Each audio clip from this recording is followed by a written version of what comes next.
Well, hello everybody. Welcome to the show today. This is Comics News Today for the 7th of February, 2022. We got a lot of fun stuff to talk about today, Thundero. Not a lot of dour downness. I thought we'd have a bit Yeah. of fun today if you don't mind. A couple little laughs, some interesting stuff. Because we need to find the fun where we can get it.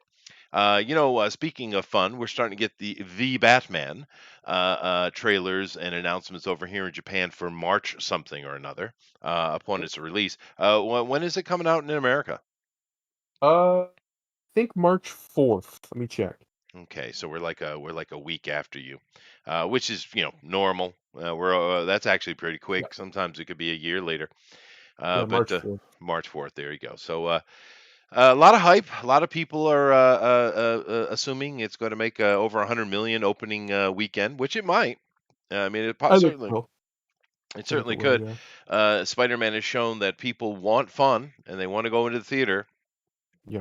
So We do? maybe this will do. I'm still a little cautious about it because, it just doesn't feel like Batman, dude. He's just such an angry, angsty dude. That's just not what Batman is. It's quite the opposite of what Batman is, actually. Unless they put a twist in there, he's just using that as a persona, right? I Like think with that's what's happening. Yeah, it might be. Um, because when you see that I don't know if you ever watched that scene that they released. They released like a 2-minute scene. And in that No, I scene, didn't see. he's not as Batman at that point. He's as Bruce, but there doesn't appear to be any anger or angst in him at all. He's very much stoic and like attentive. He doesn't say a word, but you can tell everything he's thinking.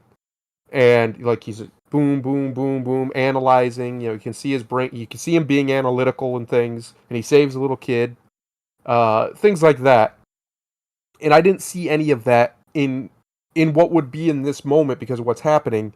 Him being just him, right? Even though he's Bruce at that moment and other people are around, Hmm. stuff's going down. So he's gonna go into protect mode if he can. Right. And yeah, that's what he does. Yeah. Um, so I don't know. I don't know. I agree with you. I don't want him to be like, I don't want him to be the Punisher, right? I don't want him to be a rage machine. No. Um, but I also don't think that's what we're getting. I think we're going to get a little bit of that because I think we're going to deal with him becoming the Batman, So meaning this I is think that's why it's named that. Uh, pre year one. yeah, I think it's like pre-year one, right into year one kind of situation. I don't I think we're see. going to see the origin again. We might. I don't think so, though. I think it's going to be he's already Batman when the movie starts, but he's really early. Like he just started doing it. And I think the Riddler or whoever it's going to be, they keep saying it's the Riddler, but I think it's going to be a twist. It's not actually going to be him. I see. Or he's Yeah. not going to be the main bad guy. Uh, I think, that if it is the Riddler, though, and if it's supposed to be a young Batman, which it is, I'm okay with that. I don't Hmm. have any problem with it being the Riddler. Riddler for a young Batman, okay, why not? Right. Lets him flex his brain too, right? We don't doesn't have to just be his brawn. We get to I actually see him hope so. outsmart somebody. I hope we do see a lot of the detective stuff. You and I agree 100% on that. There's not enough of that. Yep. But like, I mean, even though we have the meme, the eternally meme-worthy Christian Bale's "Oh my man," type of stuff. He, of course, when he was Bruce, he was very calm and controlled and in charge, as he should be. Yep.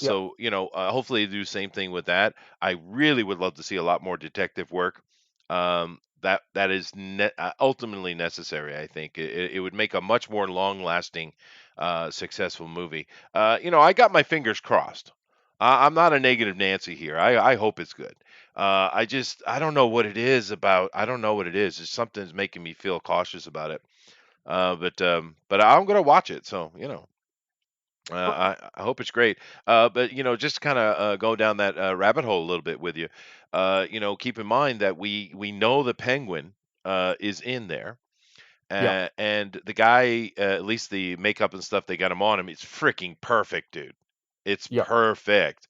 And if we have the Penguin involved, and he's somehow his machinations are orchestrating the situation with the Riddler, which could possibly be what they're doing. Another thing, keep in mind, at that era, that time of Batman, and Penguin's initial interactions with him, what we might also get is Mr. Zaz. Could be. Yeah, and Could be. we've seen him portrayed many times on the screen, and they're okay, but I want a real, absolutely depraved serial killer rapist Zaz, dude. I want this Yeah. just horribly murderous, vile creature.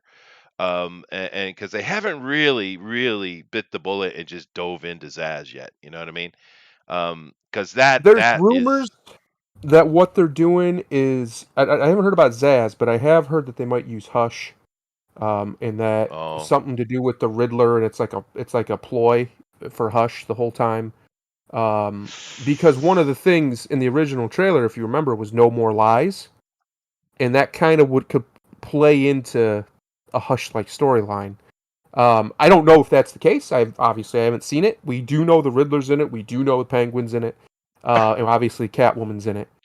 But we don't know how big or small of a role any of them are going to play. It looks like Penguin might be the first one he kind of takes out, at least from the trailers, or or gets arrested. Now that doesn't mean he's going to stay that way, of but course, yeah. it looks like he takes him out of the game at least for a little while. So I don't know. I just think visually, Oh, aside from visually, the it's fact, beautiful. Yeah. yeah, aside from the fact that he is he's a little too pretty. I think. Um, Hmm. and what I mean by pretty, I don't mean necessarily that he's handsome. He just doesn't have like the ruggedness that I think Bruce should have.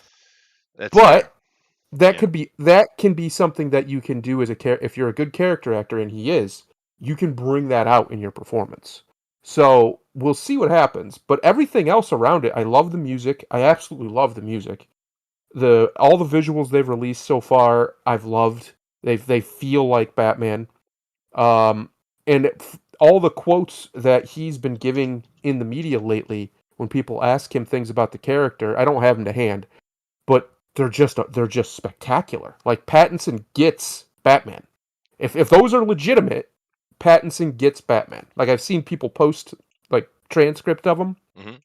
and if that is real, he gets the character like no other actor's ever gotten the character, That would be and cool. that could be huge. It would be cool. Yeah, And Patton's is really hard to like as a human, but I hope he pulls it off. As far as the Hush comment goes, I would much rather see them wait for movie 3 or 4 before they yeah, bring Hush in. To be fair, I think you need to build it up.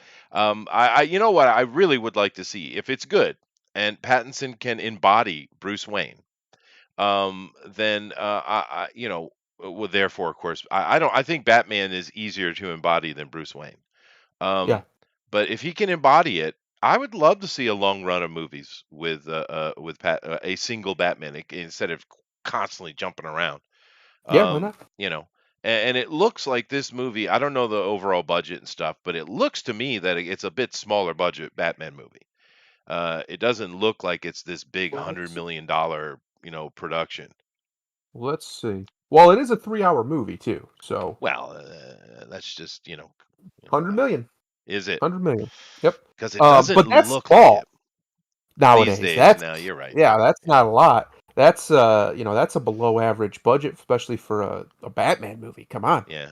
Yeah. And that's okay actually. If you can make good, cheap Batman movies, make them. Yeah. I'll Well, watch them. they can, especially if you dig more into the detective side. You can make a cheaper Yes. movies and make them cool and slick. Yep. Yeah, I agree, Roger. But hopefully you guys have gone over and hit the share button. I just did that, by the way. Hopefully you guys are doing that. I do appreciate it. Hello, lady. We got Roger in here. We got One Doom Rabbit. Hello, Rabbit. You can come in here and talk to us, Rabbit. It'd be fine. All of you could actually. We got Joshua as well. Hello, Joshua. I And he don't says, know if Joshua was capable of human speech. I've never heard it done. That's fair. That is fair. He does say they made Riddler into Hush in one of the new animated movies for some reason. Well, that's a good observation. Thank you. But yeah, no. So we have that coming. I still haven't seen Spider-Man. I gotta find time to go do that. You do. Um, my wife, because my wife likes it too. He's cute. Tom Holland. She'll Um, really like that movie, I think, actually. she probably It's will. very much it's a movie that Spider-Man fans should like, and I think it's a movie that just normies will like too because it's just it feels like it was made 20 years ago, right? I've said this before about it. It has a moral to the story. It sticks with its premise, Mm, and it doesn't break its own rules. good. These are things that just don't happen in superhero movies lately. That's true. So it was very refreshing that there's a moral lesson that Mr. Tom Holland's Spider-Man learns throughout this film, and it's reinforced repeatedly, and it's reinforced by of Tobey Maguire at the end. So that was all great. Felt like a passing of the torch, which is what they were obviously going for. And that's wonderful. And it made me really want to see more of him as Spider-Man because I have been completely agnostic to him as Spider-Man. I just don't care. I didn't believe in him. He was Iron Boy. Yeah. Spider-Man's one of my, if not my favorites, and he just was never Spider-Man. No. But after this movie, he's Spider-Man. I They think got he it. Yeah, no, I see what you're saying, and I think I've always felt along the way he could be Spider-Man. It's just Yes. it wasn't being written correctly. Right. But but I haven't had any specific angst against the new Spider-Man movies. I just not interested. But I do need to check it out. But one of the things that's been going on here, because I don't watch much TV whatsoever. But we do get we my wife's been watching the Olympics. And Oh God. well, no, we should have a little conversation about that before we get into the show, actually. But there's, of course, commercial heaven, right? Because money, money, money, money. And Oh they've yeah. been showing a lot of commercials for Tom Holland's Uncharted. And I swear to God, dude, it feels like Ben Stiller playing Harrison Ford. Yes. Yes. I can't, dude. I can't. No, I can't. It's I not. I It's want not to. right. I want to because I don't hate the idea of Wahlberg being Sully. I don't love it, but I don't hate it. And I I think it would love work. I think it would Uncharted. work. But he's got the ability acting wise, but he's just too short. It's He's ridiculous. too He looks little. like a little boy. He's a manlet. Yeah. I don't mind Wahlberg playing that part either. Although, to be honest with you, Christopher Walken would have been a home run. Oh God, yeah, younger Christopher Walken. No, Yeah, yeah, yeah. now an old, No, wrinkly, he's way tired. too old. Oh, hold on He's a like second. 80 Hold on a second. something years old. Yeah, you go talk about it. I'll be back in a second. Hold on, hold on. Old ladies. Chester has random Japanese ladies walking into his house to ask for things. Um, what is Mr. Grimlock up to? How old is Christopher Walken? Let's settle this right I now. He's think 78 he's got years to be in old. his 60s. He's How much? 78 years old. He Oh can't wow, be damn, Sully. that's even older than I thought. I was thinking 60s somewhere. Oh no, he's up there. He was born in 1943 in Astoria, New York, apparently, according to the Google machine. I love Yep. Christopher Walken. You make that movie 20 years ago. Well, obviously they couldn't Mhm. have because the character didn't exist. But let's just say he did. Yeah, he would. He's right. He would have been pretty good Sully, just because he's Christopher Walken. He kills everything he ever does.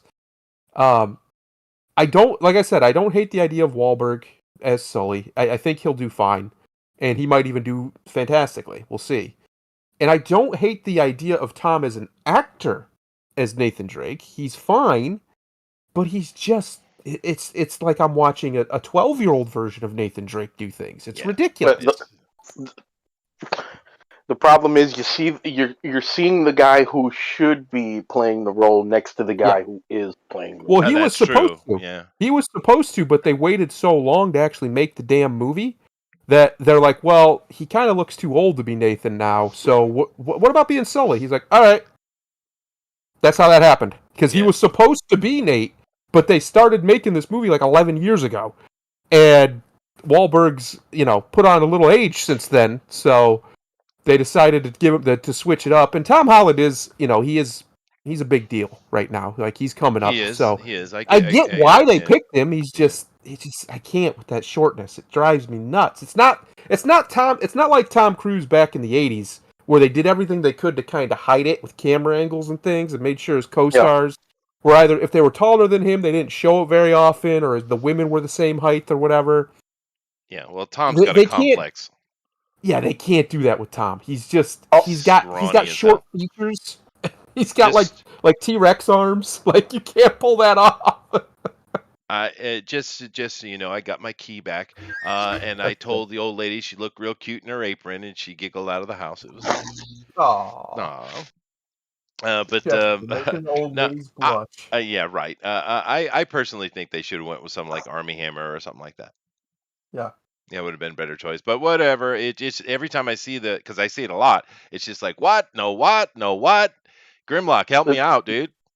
the thing is with Hollywood nowadays, it just seems to be like manlets are us. It's like Mm-hmm. Yeah, unfortunately, it, it's like uh, everything comes in a size 5'10" and under. It's like I don't.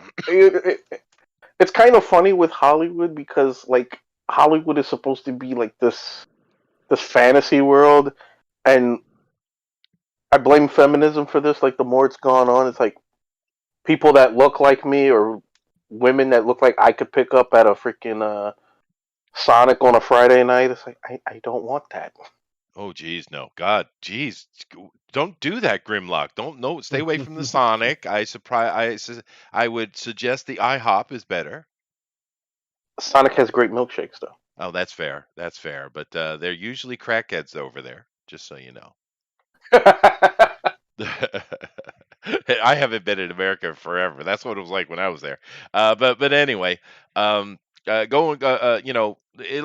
just weird. you I don't know. you would you would like ours, Chester, because during the summer, Uh-huh. a lot of the car guys get their old school rides out and they just pack the Sonic parking lot and they just chill all day and you know be car guys. Oh yeah, well cars are cool. I like cars. I'm a car dude. But actually, I found when I was a young man, other than when I was working, but as far as a place to pick up chicks, it was the beach. Mm. There was. That works too, but I'm 3.5 hours away from the beach. So Oh well, I live right on it, but especially in the summertime, because my hometown it's a very quiet little town, but in the summer we get like I don't know 1 million people flood into it because we have really nice beaches.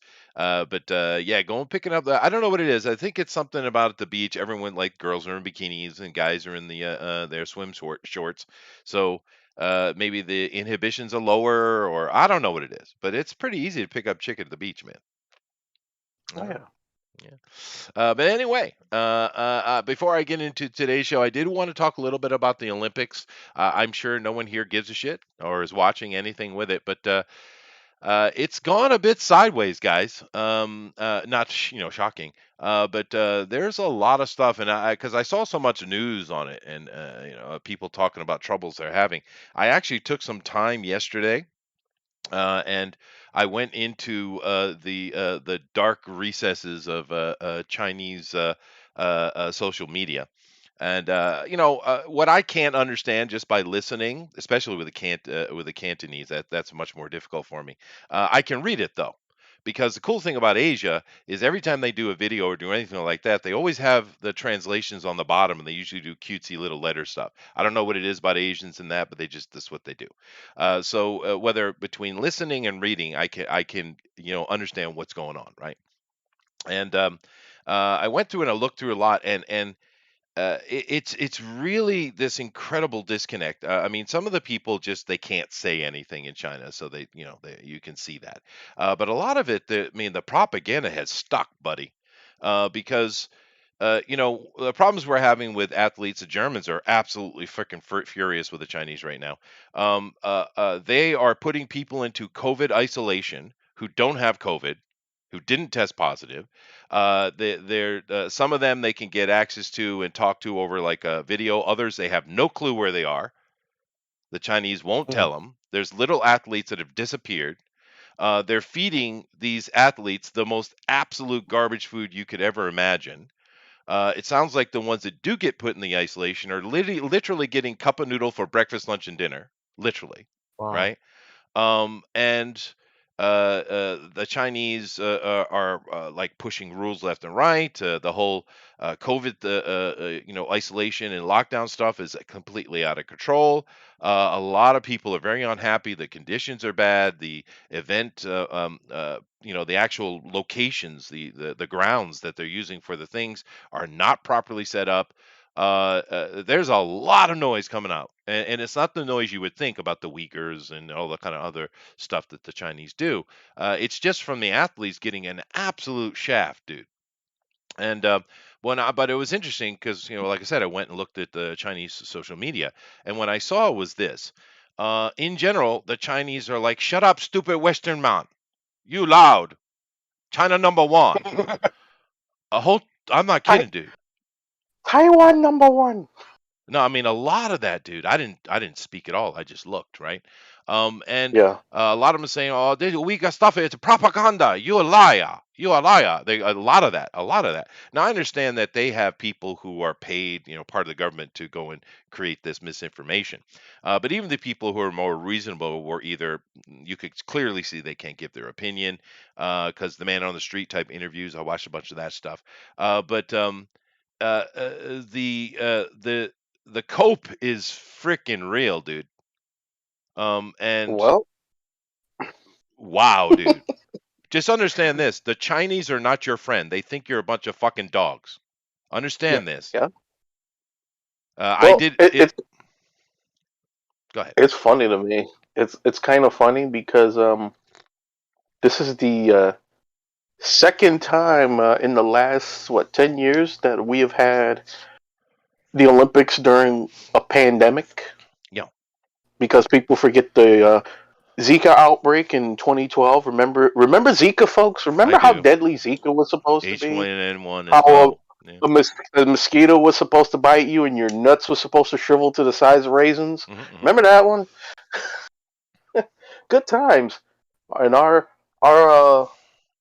progressive president just sent them over there and said, "Don't forget to bring back those gold medal, Nick." And Well, I'm not sure what's going to happen, but with the Germans, for instance, I think they might well pull their entire team out, dude, because the Germans are freaking furious, dude.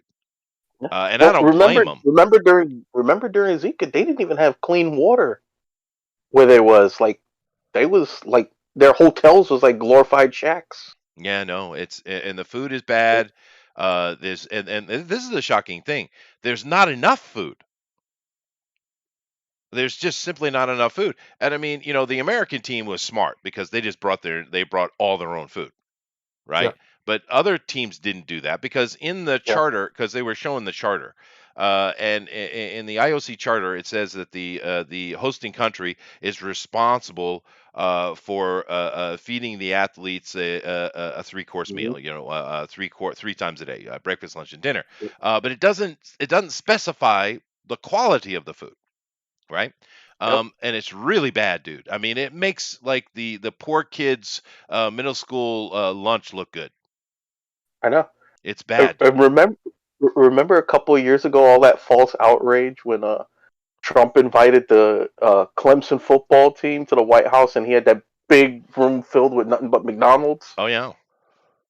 Oh, I think some of them could go for those McDoubles right now. I bet you they could. But I mean, it is a little weird to me though, because you would think China wanting the propaganda opportunity to say, "Look, I'll get China. China, great. China number one," right? You would imagine they want to grab that Yeah, opportunity that they put on a beautiful feast. I mean, these are athletes; they need really good, high quality food. I mean, they're athletes. But instead of they're just basically fuck you is what China's doing, and I'm shocked. I really didn't expect that. I expected the smiling, shake your hand, having a Uyghur guy, in your face shit. A Uyghur guy light the torch, which they didn't even light a torch. They just stuck it in a freaking hole. Um, this is what they did. There is no torch. It's just that's literally the ghetto. relay torch. It is ghetto, dude. Um, but it's the same thing, Adolf did to, in your face. He had a Jew on lighting the torch at the 30 whatever Olympics. yeah. It's like in your face shit. And I'm surprised. I think the Chinese government just frustrated. And Well, that I'm also laughing at that because I'm pretty sure you've seen it by now, Chester, where all the libs was celebrating the Chinese bartender who was in the hazmat suit mixing drinks. yeah, yeah, I'm sure you've seen that video. And sure. like everybody, they was all like, "Oh, look how great this is!" Really, Well, they have a robot to serve drinks now, but it broke down on day one. So ghetto. Chinese engineering. Yeah. Chinese engineering. Very ghetto indeed, Grimlock. Anyway, I don't want to take too much time with it. I just want to talk about it because I was watching, because my wife's watching the Olympics. I'm like, yeah, okay, whatever. And I was seeing a lot of kind of nonsense. You got to understand the Japanese aren't they're not the kind of swing with a propaganda type of people. They're just not like that. They're very practical, right? So they were Yeah. being very Yeah. subtle with their announcements of, well, there's been this problem. It's very Japanese about it. So I was like, huh? So I went and I looked, and like I said, I dove into actual China itself, via the internet, and went and took a look.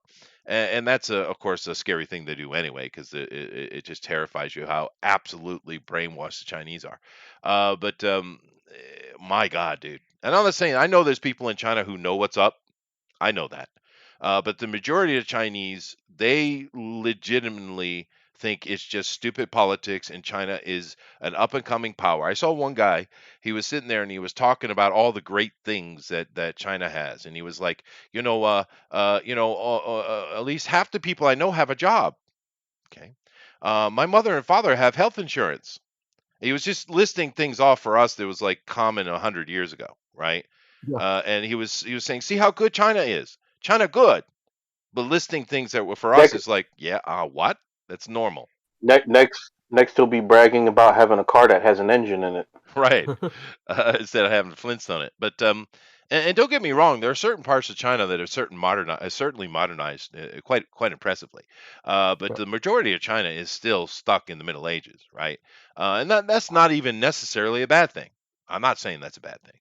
But I don't know. I'm going to move on from it. But dude, Well, dude, I've seen some of the pictures on Twitter. It does not look good. I'm pretty sure you've all seen the slope one where it looks like it's by a nuclear plant.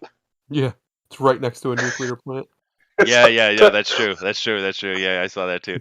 Uh, Dystopian as hell. It is. But Bill says, seems like they are also trying to demoralize and starve the competitors so that all the gold they can cover up horrid conditions and propaganda and payoffs. Well, they do want to win, win, win. They don't care about the sport. They care about winning. That is true. That's always been true with China, though. And There have been these kind of accusations, and maybe it's true a little bit, especially the people who did not, who were tested negative for COVID that have disappeared into isolation, and especially seeing as they're like key members of like hockey teams and stuff like that, right? oh, The actual accusation that's coming out outside of America, because let's be fair, Americans are kind of isolated. You guys don't really know what's going on in the world, and but looking at the world outside, a lot of the argument is saying that China is actually doing stuff to help Russia. I don't know if that's mm. true. I'm just saying that's the accusations that are coming out from a lot of countries. Um, I don't know, but that could just be Well, simply Chinese money in their pocket, and we got to make Russia look bad at all times, and not even look under the covers of China whatsoever. It could be that, but could be whatever. because Yeah, I think this is probably the least talked about Olympics that I can remember in my lifetime to date. that's true. I mean, it's I know for many Americans it's been diminishing returns as far as the Olympics because like everything in this country over the last 10 years they've been overly politicized. Where Well, they've the taken all the The fun away, Olympics used Grimlock. to be it used to be like those few times where everybody was patriotic, and now Sure. even that's a fucking dick measuring contest, Oh yeah. No, and they've taken it's all the fun out of everything. These freaking progressives, dude. Everything, all the fun is gone. The Macy's Day Parade, no fun no more. When I was a kid, we used to watch Olympics on the TV when they were playing while we were in school. Of course, it would be Winter Olympics, and yeah, everyone enjoyed it. It was patriotic. It was fun, right?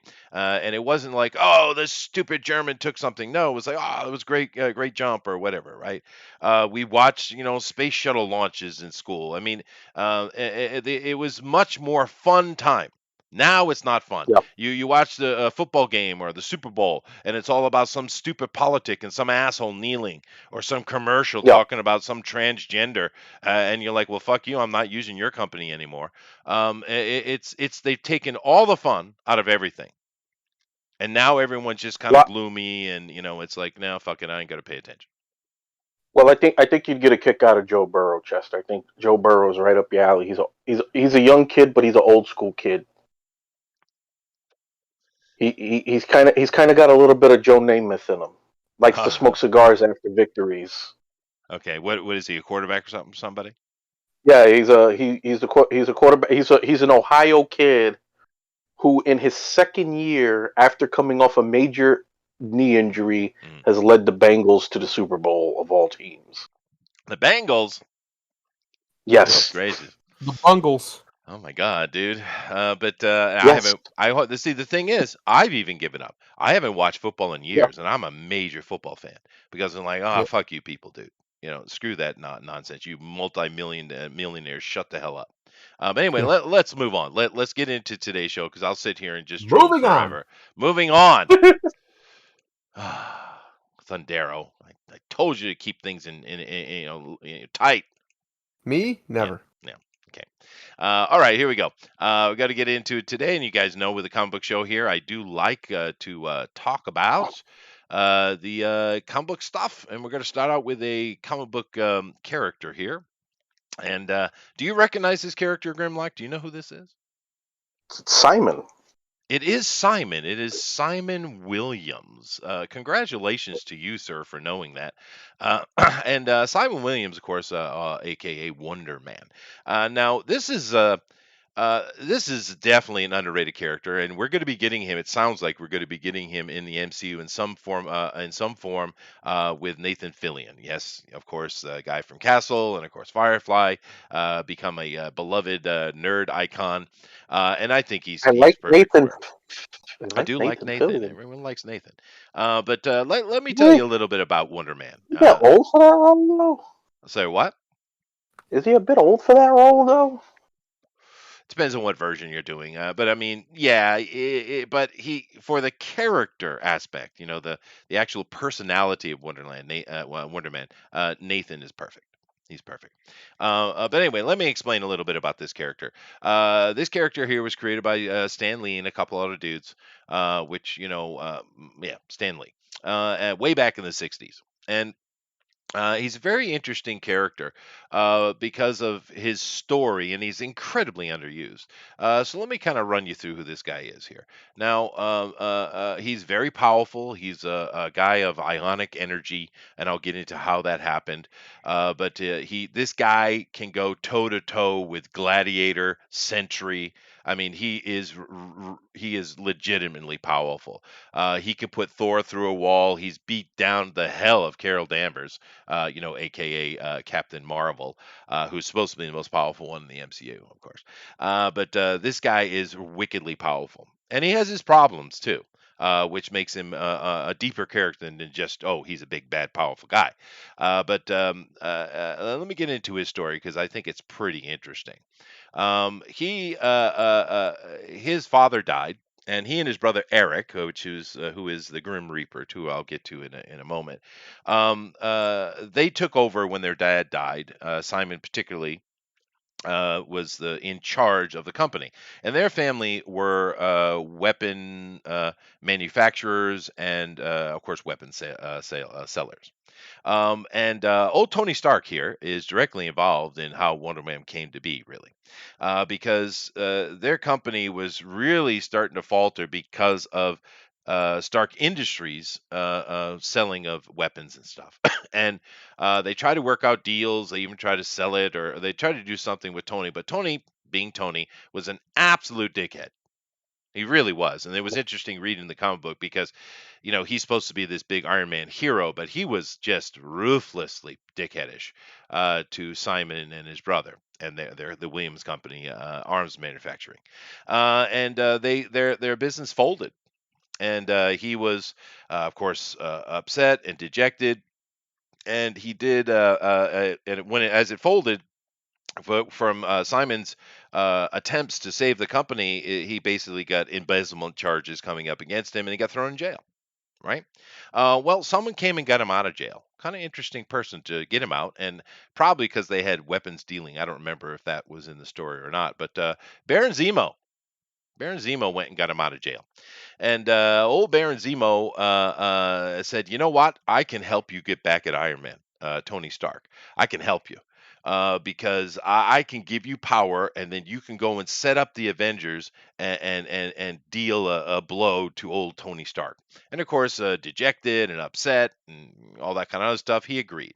And Baron Zemo replaced his blood with ionized plasma, and it ended up becoming something far more than Zemo thought it would ever be, and of course, even what Simon thought it would be. But he went and he did, and he went and he took on the boy band that is the Avengers, and he didn't attack them directly. He went and joined them, and he tricked them into a trap, which they easily fell into. But in the end, he had a change of heart because the Avengers are the good guys, and he died. Because one of the little safety measures that Zemo had put in was, well, if you don't take this certain chemical every so often, you will die. And he did. He died. Feeling bad about the situation, old Hank Pym here decided to make a copy of his brain and put it in a computer in case they could revive him or something like that, and promptly forgot about it. As Hank Pym is wont to do. But during the whole nonsense with Hank Pym there, creating a robot to serve humanity, that one, this absolute monstrosity that almost genocided the entire planet on at least 10 occasions. What happened was Ultron was trying to create a weapon to destroy the X-Men. So he took the engrams, the memories of Simon Williams that he found, and he created a weapon to go get the Avengers. And of course, that's Vision. Right. So Vision actually is working on the anger and hatred of Simon Williams' brain to go get the Avengers, and of course we know how that worked out. But his brother, finding out all this stuff was, the Grim Reaper here, was beside himself, and he went on trying to kill as many Avengers as he could. And of course, he failed, and he was forever a bad guy. But what happened was, because of that ionized plasma blood that they had put back into his body, he actually revived because his body had become completely replaced by ionized energy. He's no longer an actual biological being. He's actually an energy being. And he woke up. Now, this he came and there was a little bit of problems, but he ended up joining the Avengers and he kind of became a good guy. And he did create the West Coast Avengers as well. And uh, you know, he eventually got sick of all the fighting and stuff, and he became a very successful Hollywood actor. He actually had a relationship with Scarlet Witch, Wanda, but then she left him to go to the Vision, which was a trouble for him anyway because him and Vision didn't get along because, well, they're the same guy. But he has always been around. He's been in so many books, and he just doesn't get the love he deserves because he is an absolute powerhouse. I mean, not only is he strong and fast, he can also shoot energy beams out of his hands, his eyes too, his whole body, I think. He can change his shape. He can do all kind of stuff. And when he sometimes he has psychological breaks where he gets confused, and in those times where he's really really powerful because he's not controlling himself. But this is a wonderful character that has a deep history, has a deep character profile that has not been used very well by Marvel, I think. And the fact that they want to bring Nathan Fillion in and make him into Wonder Man, it could be epically cool, dude. It could be epically cool. I know most of you guys don't know who Wonder Man is, but trust me, he is freaking awesome, dude, and he is a absolute badass. That's my opinion. You guys have any opinions on Wonder Man here? No, I know who Wonder Man is. Mainly just because I was doing research on uh Captain Marvel, the actual Captain Marvel, aka Shazam, and I came across I was looking up Wonder heroes like, Captain Wonder, Wonder Man. Both exist. Well, Captain Wonder's a villain. But so I kind of like read up on him at that point. And yeah, I know who he is and I think he's interesting. I think his problem, the reason why he doesn't catch on is he comes off to a lot of people as like well, not anymore so much with the energy powers, but back in the day when he was just super duper strong and could fly and stuff, Yeah. he came off as just a Superman ripoff. Well, he was. And yeah, and I think that was a problem. Plus, he has the name Wonder Man, and people, you even did it earlier. Wonder Woman is immediately where your brain goes. Well, So yeah, yeah, that's true. it's kind of like be if there was like a oh, I don't know, say there wasn't a Spider Woman. Most people, if you're going to say a Spider character, they're going to immediately think of Spider Man, right? Hmm. It's kind of the same thing with Wonder Woman and Wonder Man. You're going to immediately think of Wonder Woman when you Well, mention superheroes and wonder anything. it's interesting you said that because DC pushed hard against them. What are you using Wonder Man for? Right. They were actually threatening lawsuits, and that's the reason why in the comic book he actually went into coma the second time. Hmm. And I think I don't know, I can't confirm that, but I think that's what happened. But what DC did is they went and made Power Girl. And then Marvel said, "Hey, we got Power Man. What are you doing? What are you doing?" The same argument, right? And after that, Right. they all agreed, "Well, fair is fair." And therefore, he woke up out of his coma. Power Girl went on to become, a well-known character, and Wonder Man didn't. But I think it's a shame because he is very unique in who he is, as his personality and his issues. He kind of falls a little bit into the vein of Moon Knight in that regard. But it's also, you got to keep in mind, in Marvel doesn't have a huge roster of supermen, right? I mean, that Mm. cosmic level badasses that can throw down anybody, right? They don't have a lot of that. Most of their stuff is more mid-level to street level, because it really is. DC is representing the gods amongst men, whereas Yeah. Marvel's representing, these mutants trying to stay alive. I mean, Mhm. it's really is the dichotomy between the two companies. But Wonder Man is a full-on badass. I mean, this guy, he can go toe to toe with anybody. You got to understand, in the Marvel universe, one of the absolute strongest character aside from a cosmic entity is Gladiator, the Shi'ar Gladiator, right? Yeah. That dude is ridiculously powerful. He actually punched Wonder Man through a freaking planet. Like, Yeah, yeah. And Wonder Man came back at him, dude. Wonder Man's badass.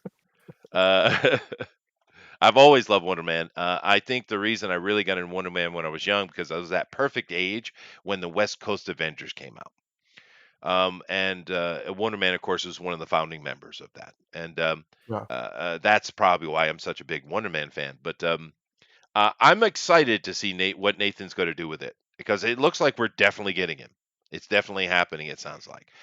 So anyway, I just wanted to glow about Wonder Man for a little bit, and maybe enthuse some of you to go and read a Wonder Man comic book, because it's not what you think, dude.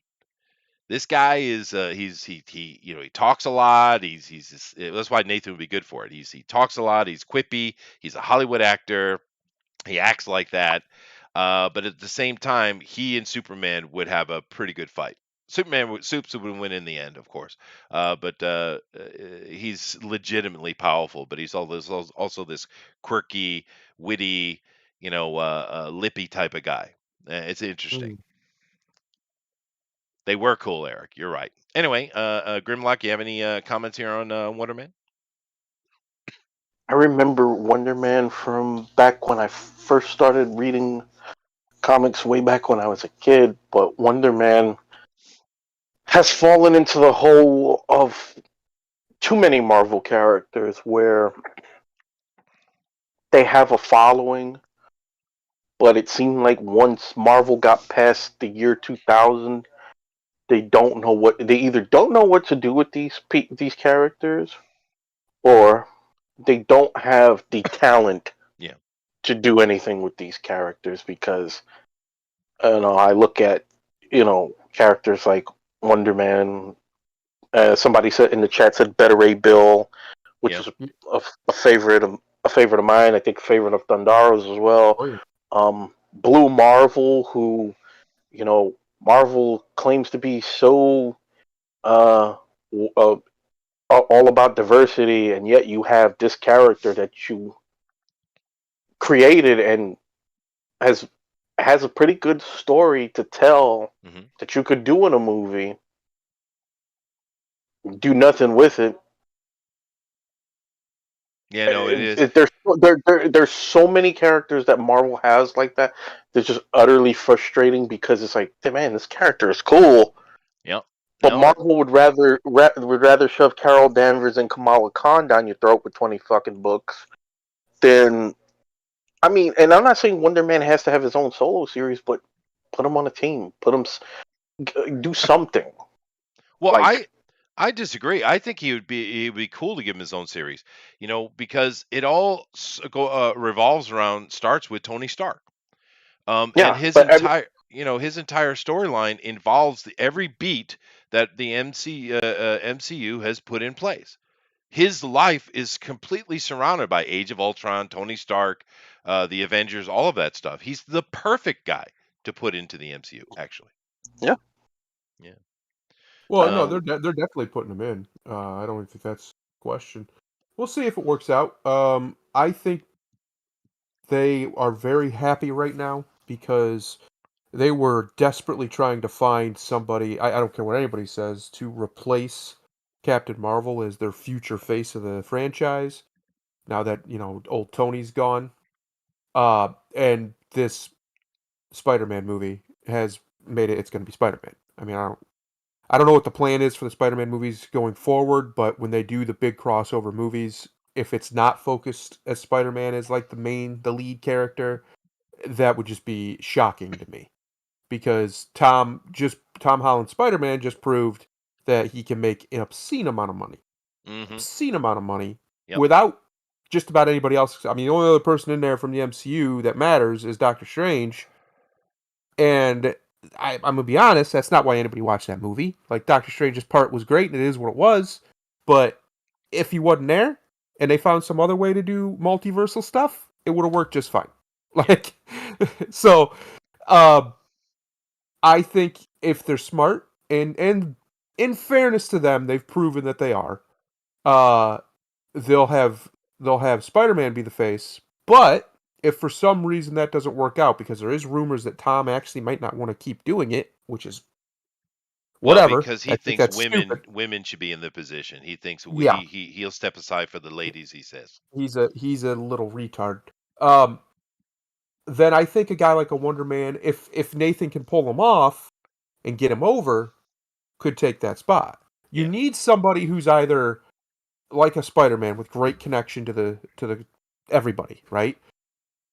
Or somebody who's super charismatic, like a Tony Stark was, like Robert was, or a powerhouse, which is they were going to try to do with Captain Marvel, the powerhouse, but they wrote her so insufferably, and then she, as a person, is so insufferable that it's very clear that they want to get away from that. I mean, it's obvious. There haven't been any major rumors about her. They're not talking about her. You don't see her front and center promoting No, things. that she kind of No. burned bridges, dude. That's true. Yeah. Um, but um, but yeah, and Alan, be nice. Stop it. Whatever. We don't talk What do about you? Tom Taylor here. What are you doing? What are you Oh. doing? Okay. But yeah, I'm curious to see what they do with this character as well. Because like I said, he can go toe to toe with a Sentry, and Sentry is the big powerhouse in Marvel outside of cosmic stuff. I understand there's cosmic things, but the big powerhouse is Sentry, and he can go toe to toe with him. There's some interesting things that you can do with the character, and hopefully they will. But anyway, Who would win in just a straight up fight between him and Hulk at his strongest? Hulk is strong. Ultimately, was stronger because he increases in strength. The Yeah, difference is Hulk is not immortal. Simon true, is. true. He has died at least 6 times.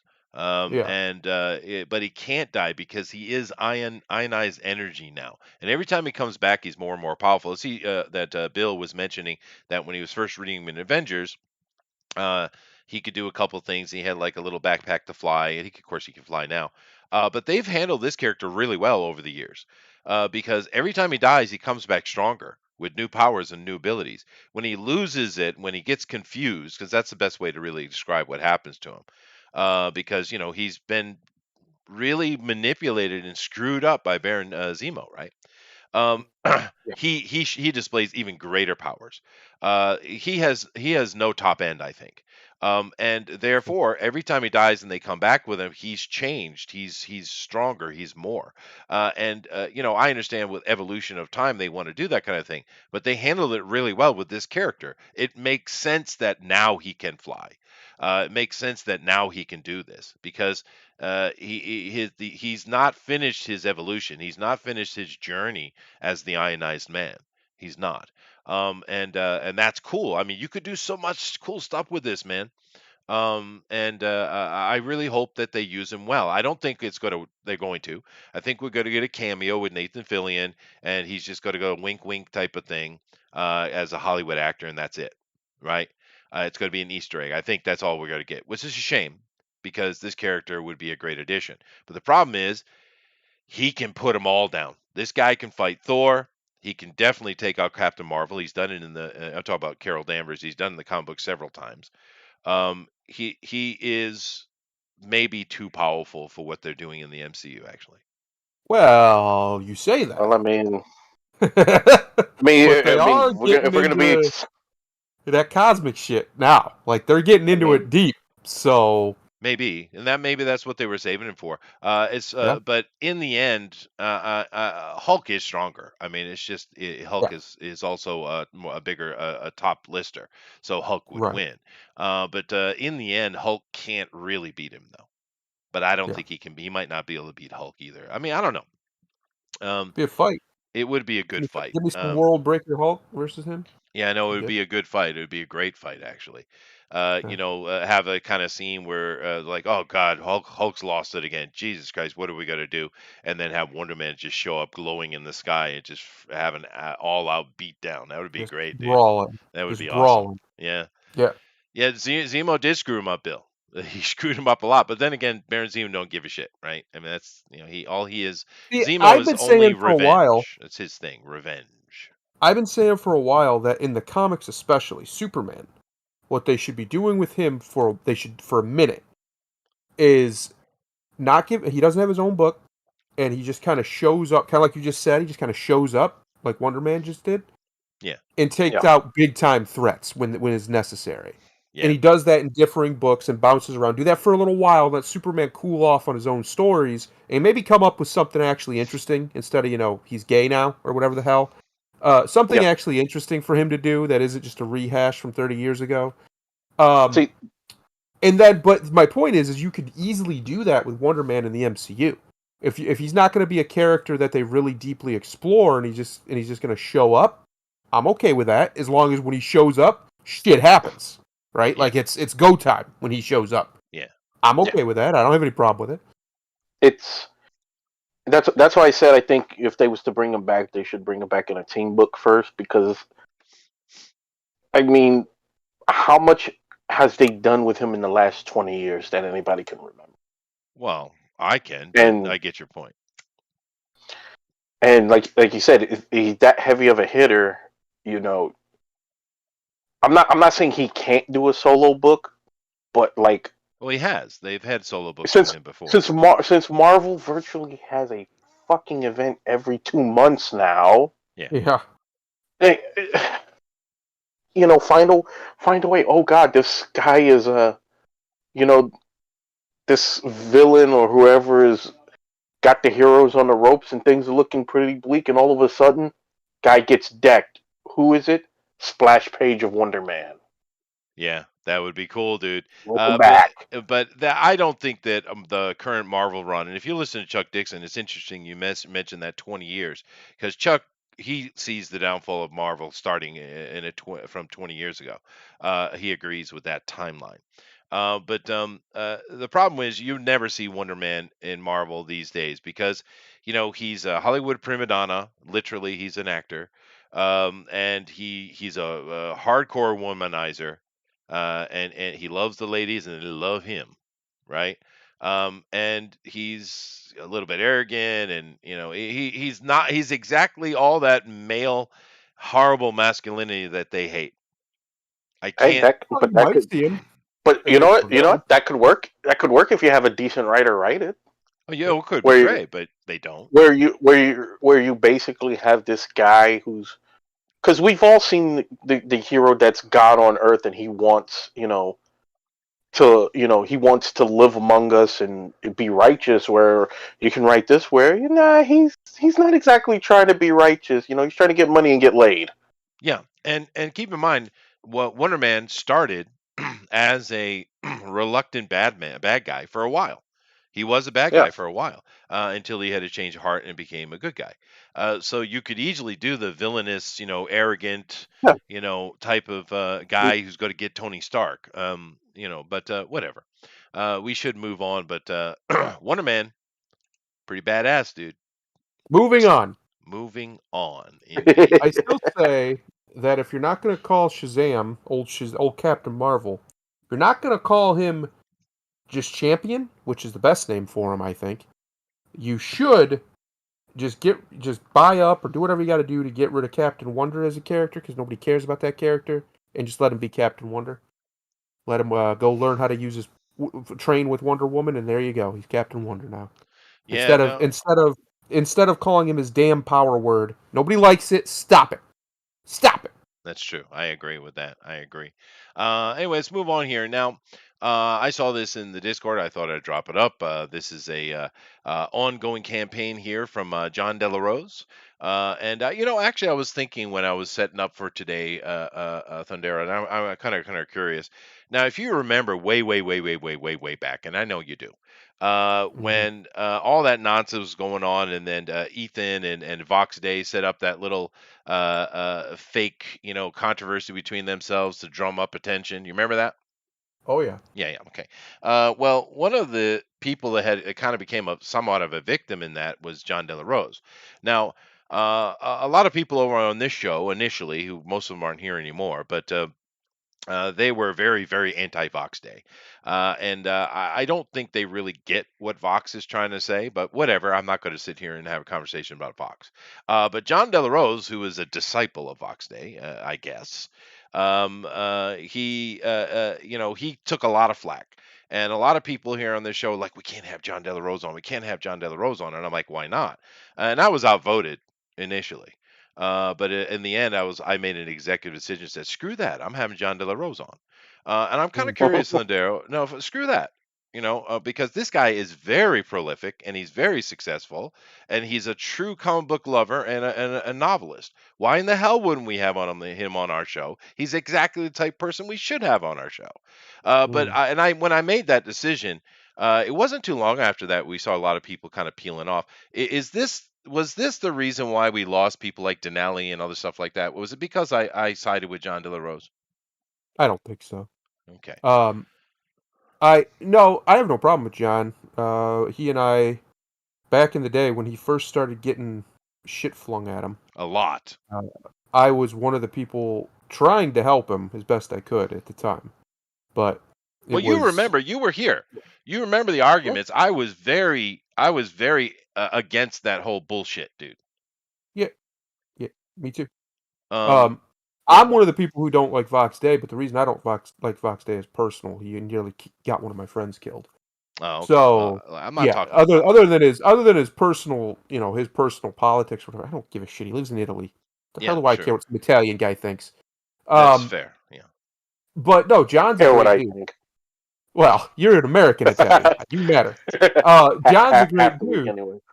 And he's a hardworking dude, and he shames me with his work ethic when it comes to writing. Yes. It's unbelievable how much he can pump out, and it's pretty damn good shit. Like it's definitely professional quality. It's not Yeah. amateur level. He's not just pumping out a bunch of drivel. It's well written, well Yep. done. The characters make sense. Uh, yeah, it's a shame that we live in this current society we do, because if we didn't, he'd be getting massive book deals from these publishers and stuff. Yeah. But he No, that's doesn't true.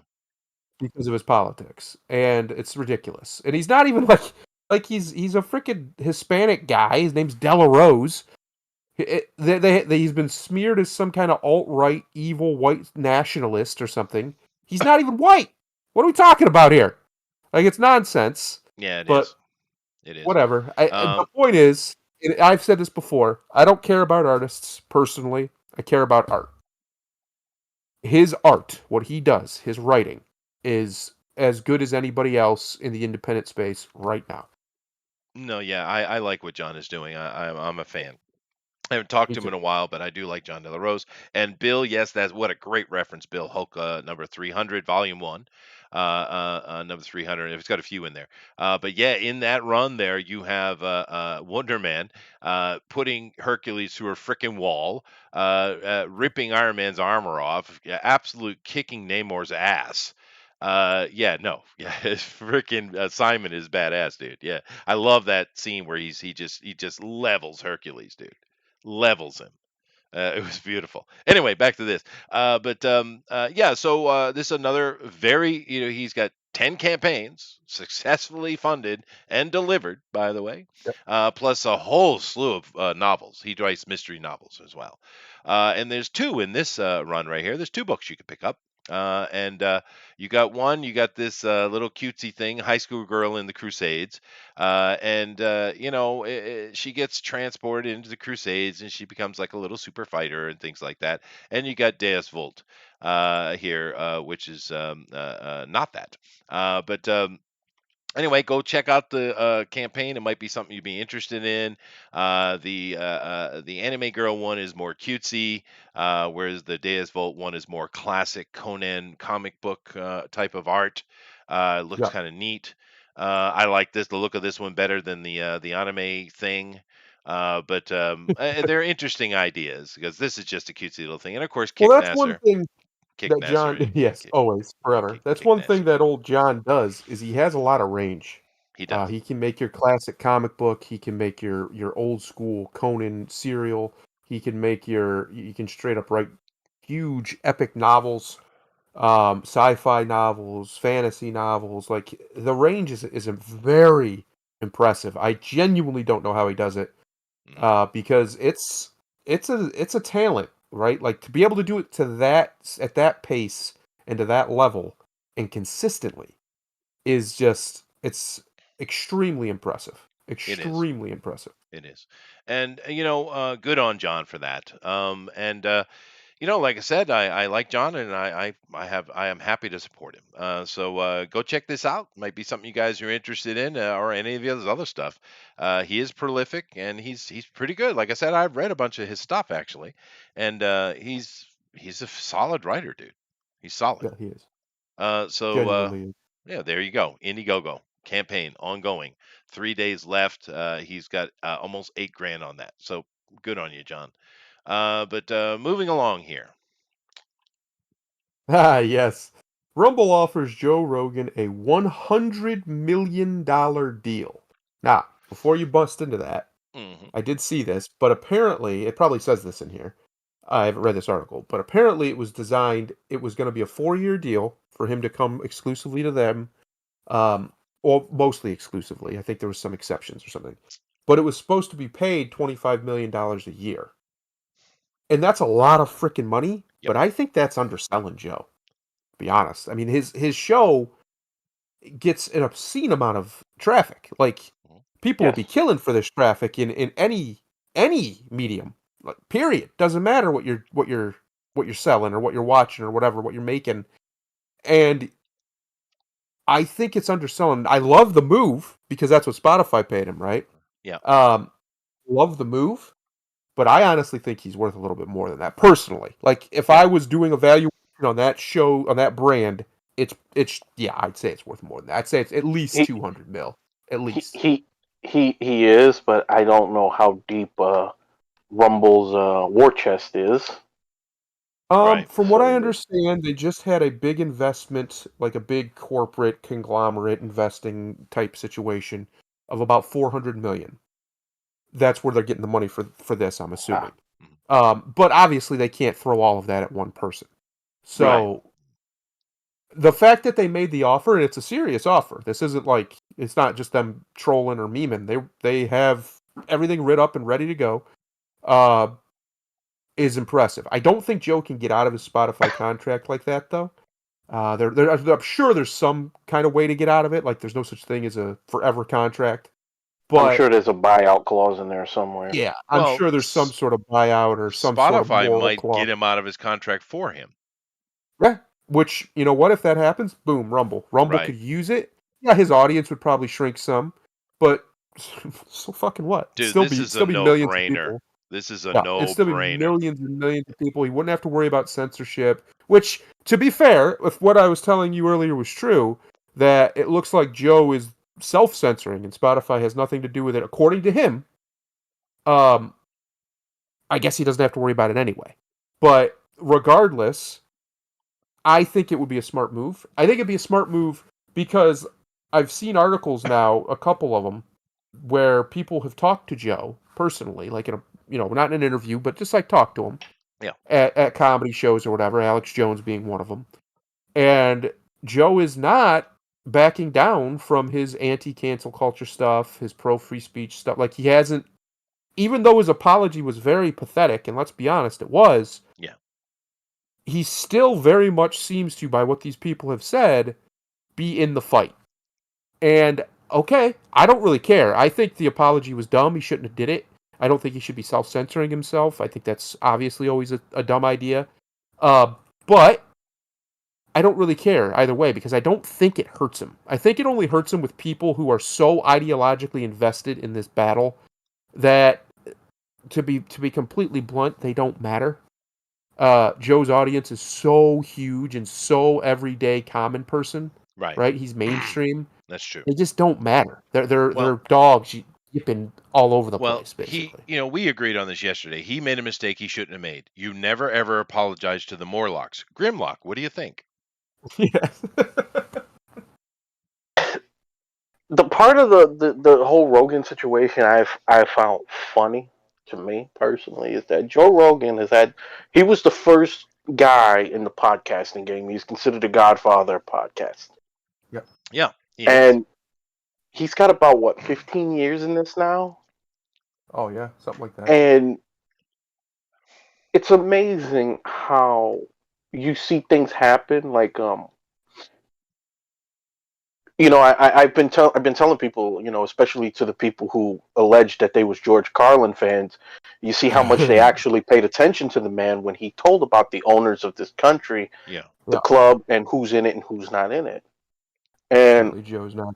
You ain't in Joe, it. Yeah. well, Joe is not in it. He never was in it. But the one that should have woke people up was Donald Trump, because a lot of people thought he was in it, but they showed really quickly he wasn't. True, clearly, yeah. Um, Yeah, no, that's but true.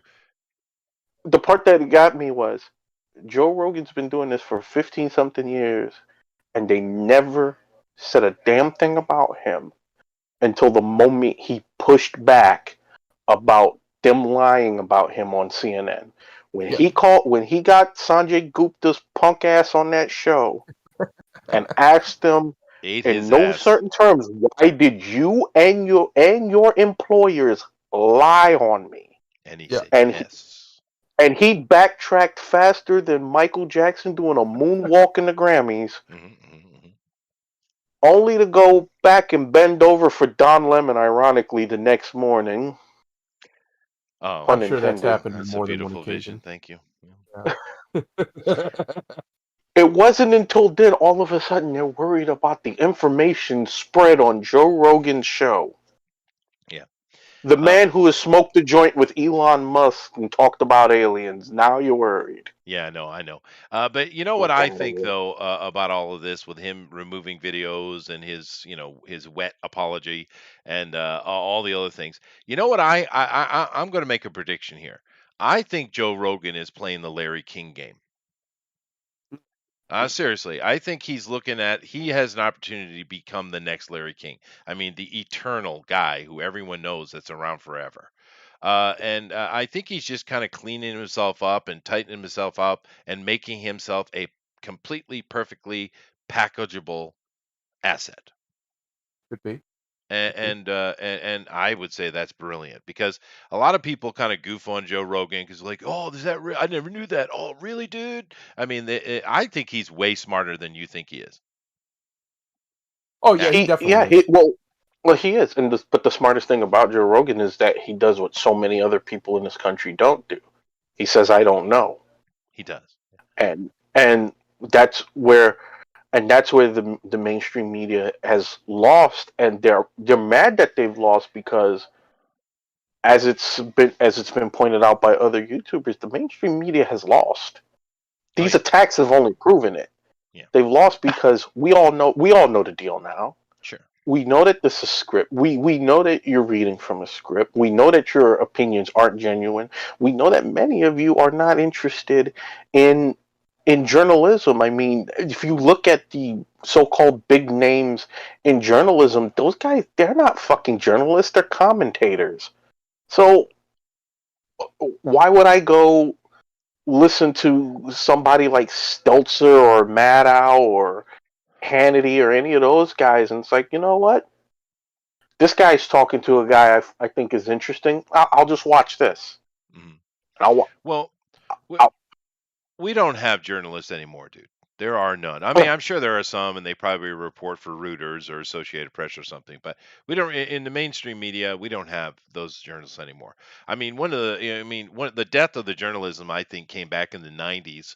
I don't know if you guys remember. I can't remember his name, but it was that guy that went and he basically kind of worked his way into the Russian mafia.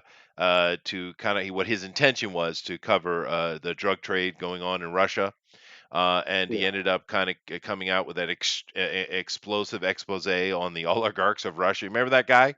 Almost got Yep. himself killed like 3 or 4 times. I can't Yep. remember his name, but that's a journalist. That's a journalist, right? And we haven't seen anyone with balls like that since. And try to reference that to comic books, Spider Jerusalem, baby. Yeah, baby. But anyway, Chester, are you getting a chat server area error in the chat? No, I'm not, and I'm not getting any kind of spikes in anything. Everything's moving just smoothly, knock wood.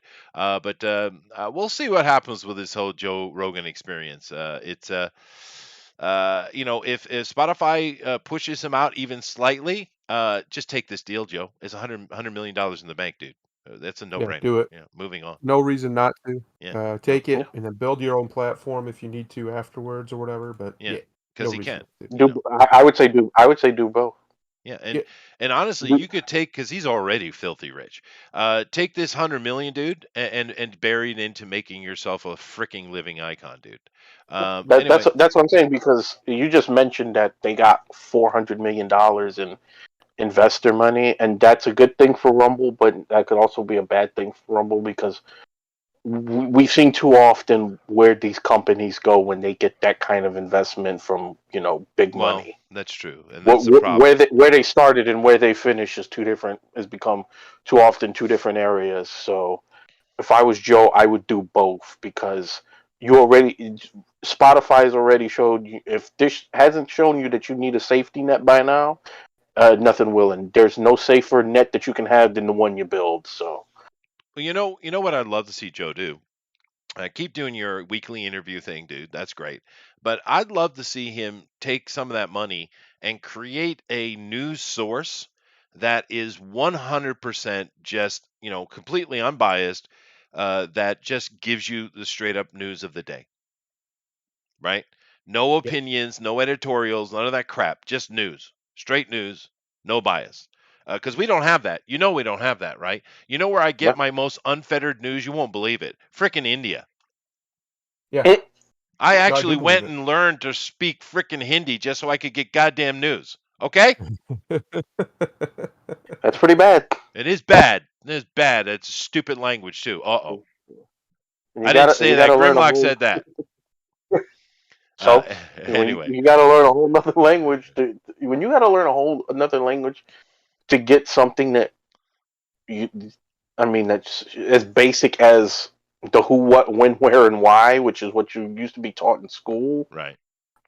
That's pretty fucking bad. It is bad, dude. Anyway, let's move on here to the man. Dick's out for Dixon, please.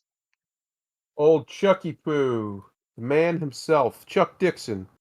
Marvel Comics has contempt for the Punisher and a deep-seated dislike of the police and military. Well, yes, Mr. Dixon, they're communists. Of course they do.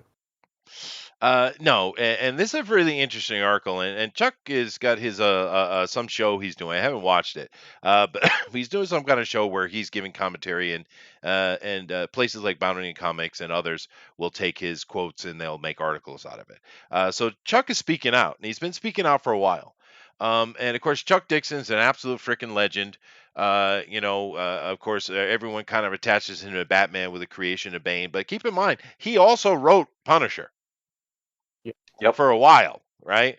And he's done many other things. But it's kind of interesting what he says here because, during this article, he explains how, when he was doing The Punisher, there were a lot of editors over at Marvel at the time that hated this character. I mean, absolutely hated it. But at the same time, they wanted to have him appear in their book so they could because they know they'd make money off of it, right? This is the kind of nonsense that he had to deal with. But he makes an interesting little comment in here, I thought, as we're going through. The official, they added tragedy, war, and rage come together. No, that's not it. Castle, I'll get back to that in a second, actually. Um, yeah, here we go. He says, if it's true that Marvel really did change the Punisher symbol, we're talking about what they did. He's now in charge of the hand. He doesn't have guns anymore. They changed the symbol. He's doing swords, and he's the bad guy. They basically Marvel has made him a bad guy now, right? Yeah. Is what they've done. And he says, if it's true that Marvel really did change the Punisher symbol because they don't like the kind of people who like it, i.e., police and military, then it begs the question, why do people at Marvel hate their fans so much? Why would anyone at Marvel hire people that hate the fans? Hating and trying to annoy the fans of your character seems like a terrible business strategy. And Dixon says, it kind of does, doesn't it? They have contempt for the Punisher, this new crowd of editors. Okay. And quite frankly, when I was at Marvel, this is what I said earlier, writing Punisher in the 90s, they were quite a few editors who didn't like the Punisher. They sure liked to have him show up in their books because it would increase sales, but they didn't like him as a character. And Marvel didn't seek those kind of readers even then, he stated. They certainly don't seek the kind of readers who would like the Punisher now. In addition to their contempt for the Punisher, I think this current crop of editors has a deep seated dislike of the police and the military as well. So it's the old gang of deplorables thing. They don't want to deal with them. And they don't like the idea that they use this symbol. And I think they don't quite understand, and this is where it gets cool, why the police and the military adopted the Punisher symbol. This is Dixon's take on why they like it. I think it's cool. First of all, it's one of the coolest symbols in comic books. I agree. I think it's right behind Batman, Superman, and Spider-Man as one of the coolest symbols. It's iconic, and it's also representative of badassery. Let's face it, Frank Castle is the biggest badass in Marvel Universe. He elaborated, and it's true. And of course, Yeah. what is the Frank? Frank is the wrath of vengeance. That's what he is, right? Yeah. But anyway, continuing on with Chuck here. You could say, "Oh well, Wolverine. Well, Wolverine is practically unkillable, so he can afford to be a badass." Dixon explained. The Punisher, not so much. He's a self-made man like Batman. Batman, the biggest badass in the DC universe. These are both just average guys with a will to seek justice in their own way. And Punisher is eminently killable. It's true. He's in danger every time he leaves the house. Sometimes he's in danger when he's at home because he's made so many enemies. And so I think that that's what the police and the military are looking at. That this is a badass symbol for a badass character. Some of them may not be aware that the symbol goes with a comic book character. It's probably true. And don't know. Everybody's not into comics, trust me. In fact, the vast majority of people are not. The woke crowd at Marvel are changing the symbol and changing Punisher's entire modus operandi. He's carrying samurai swords now because they are embarrassed. They are embarrassed to be associated with people who probably don't share their worldview. And that's really as simple as it gets. And do they have their fans? Well, yeah, except they've converted so many of their fans into non fans now. True. So many people who follow Marvel for years and years have stopped, have gone away.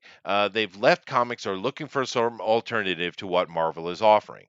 It is a bad business model. Of course it is. But generally, comic book companies, the two in particular, are kind of clueless about their own readership. They don't know who is reading them. They don't reach out for the new readers. They don't care to find out what their readers want in order to keep them reading. They stopped doing that 20 years ago. Damn, 25. Chuck. Damn, Yeah. Chuck. Get him. Get Yeah. him. He was in a rant, but I'd say it was more like 25. Oh, They that's stopped. fine. They stopped giving Well, a that's shit. fine. But I'm just Yeah. saying, get him Chuck Dixon, because everything he just said there is absolutely accurate. Yep. There's nothing not accurate about it. And they do have this passionate hate for Punisher. We have explained how the creator of Punisher is just besides himself upset because that wasn't the intention what he was creating. But it has a life of its own. And I would add to what Chuck said, it's just also just cool. Yep. That skull symbol is just cool. It has a cool factor all on its own, is what he was trying to say with that. But he's also the wrath of vengeance because making him the bad guy leader of the hand is complete misunderstanding of the character. Yeah, he kills people. He kills people to protect others. He is 100% heroic. He is just the Ares of war when it comes to it because he believes that the only way to stop evil is to kill it. Yeah. So I Yeah. don't know. What No, do I you agree guys with you. think? I think anybody who dislikes the Punisher because of some ideological, political, real world reason is a moron. That's what I think. I think if you can't understand this character, by the way, he's in Marvel. For most heroes, he's not considered a good guy. No. Oh no. Captain America hates his ass. Yeah, they're not friends because he's so, he just kills people. He don't give a shit. Just takes them out. And the fact that he is just a regular human, and I say regular, but you know what I mean. He's not superhuman. He's just a very well trained, disciplined killer. And Batman is a very well trained, disciplined fighter. He doesn't kill if he can avoid it. But I like that about Punisher. I think Punisher is the closest thing Marvel has to a Batman like character because they're very similar. They're both just like he's a man. They're both manifestations of like will and discipline, and they will not be broken. They will not yield. They'll just keep coming at you. The only way to stop them is to kill them. Mm, And I like that about them. I like that about both of them. You've said on here before that Batman's superpower is his control, is his prudence, his forethought, right? His discipline. I think yeah, and I think Punisher's kind of the same way. That's his superpower, quote unquote. He has this insane, like laser focused will and discipline that just doesn't break, and that's why he doesn't get killed usually. right. Uh, Right. and I think that people misunderstand the character. The character, and the creators even said this himself. People have misunderstood the character. But this has been my argument since day one, and I said it just earlier. Art is more important than the artist. He created something that he didn't fully understand, and look what happened with it. Right? Yeah. He's Frankenstein in this situation. He created a monster, and that monster is beloved by the townspeople. Right. Yeah. And When he's supposed to be, the monster's supposed to be hated by the townspeople. it's true. Yeah, no, it's true. But that's a completely different conversation in that regard. Hey, Ben, what's up, dude? Long time no see, brother. And I agree with the first thing you say there, Ben, in regards to him agreeing that he's not a hero, and he'd tell you go to look up to Captain America. Of course he would. That's exactly what Frank would say. I don't Yep. necessarily agree with the second part, and the reason why I don't agree with that, Ben, is because if this was 30 years ago when we were young and they decided to put him in charge of the hand to go out and take control of the hand to seek justice on a broader spectrum. I would say that okay, that's not a bad move, but that's not what the current controllers of Marvel are doing. They have shown over and over and over they can't stand Frank Castle. They want to get rid of him, but they can't because he's very popular, and they're trying to reduce his quality by doing. It's what they're doing.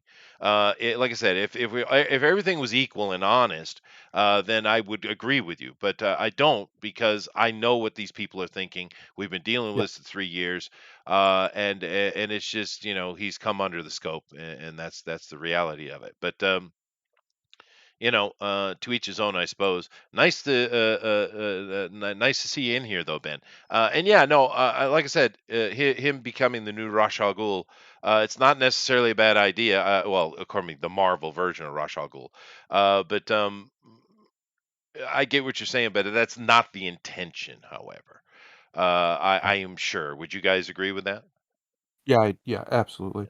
Yeah. Um, I think I've said it on here actually that he's not a hero. Punisher's not a No, hero. he's not. Yeah. He's absolutely a villain, but he's a villain who kills other villains, so people think that's edgy and cool.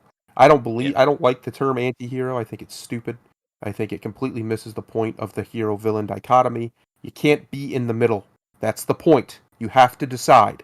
You have to decide to be good or to be bad. You don't get to be both. That's the point of these stories. We can't pretend. Now, normal people, yeah, we can have that conversation. These aren't normal people, right? They're not real life human beings. They're stories. They're people in picture books. And when you're telling a story, you have to have your black and your white. You can have gray in the middle too, but you have to have your black and the white. You have to have your devil and your Jesus, right? You have to Yeah. have your the things that are your tent poles for your morality play to bounce between. And Frank is very much not a good man. And he knows that. And he's fine with it. He knows who he is, and he knows what he's about, and he's not going to stop until somebody stops him. Hmm. Um, and I don't dislike that. I think there's plenty of things you can do, as they've done with this character for however long it's been now. Uh, you can play with that a little bit as a superhero who's not a hero, right? He's Yeah. definitely, if he was going after Spider-Man all the time, he'd just be a villain, just straight up a villain. But he's not. He goes after mobsters and rapists and whatever else he can get his bullets through. Um, Yeah. He eradicates evil is his thing. Yeah. yes, Um. yes, but he's not good, right? And that's a cool concept, and I like that concept. Yeah. And I think that's one of the reasons why I think the Punisher logo was adopted by police and things is because one, it's called the Punisher logo, and so they take that concept of punishing evil and apply it, much more loosely than an actual direct translation of the symbolism. But it's also, like you said, it's just cool. It's such a cool symbol. It looks badass. It looks great on anything. Yeah. And you have a little badge of it or on a wallet or a shirt or whatever. It's one of It's those cool. times in comic books where the symbolism outweighs everything else. Yeah. And Yeah. that's what this is. It's Yeah. just so cool that that's all that really matters. Well, and this kind of ties into the kind of noisy world we live in today. Now, I know a lot of people go about their day and their life's happy and they don't have any problems whatsoever, and that's great. But we do have a noisy world, and there always has been. But it kind of ties into that. It's like the devil horns of the '80s, right? Yeah. Because one of the things that's gone on through entirety of human history is shock to get attention, right? This is nothing new, and it will be Hmm. forever. It's human nature. But if you Yep. go back, say David Bowie would come out and he was this weird androgynous pseudo gay thing. Nothing gay about David Bowie in real life. He loves ladies, pretty ones, actually. He just used it to get that shock value. But Right. as time has gone by over the past, since the '60s, past 60 years, um, what is shocking has gone beyond the pale. There's nothing is shocking anymore. Someone comes out and says, "Oh, I'm gay." So what? Big deal. Yeah, what's new about that, right?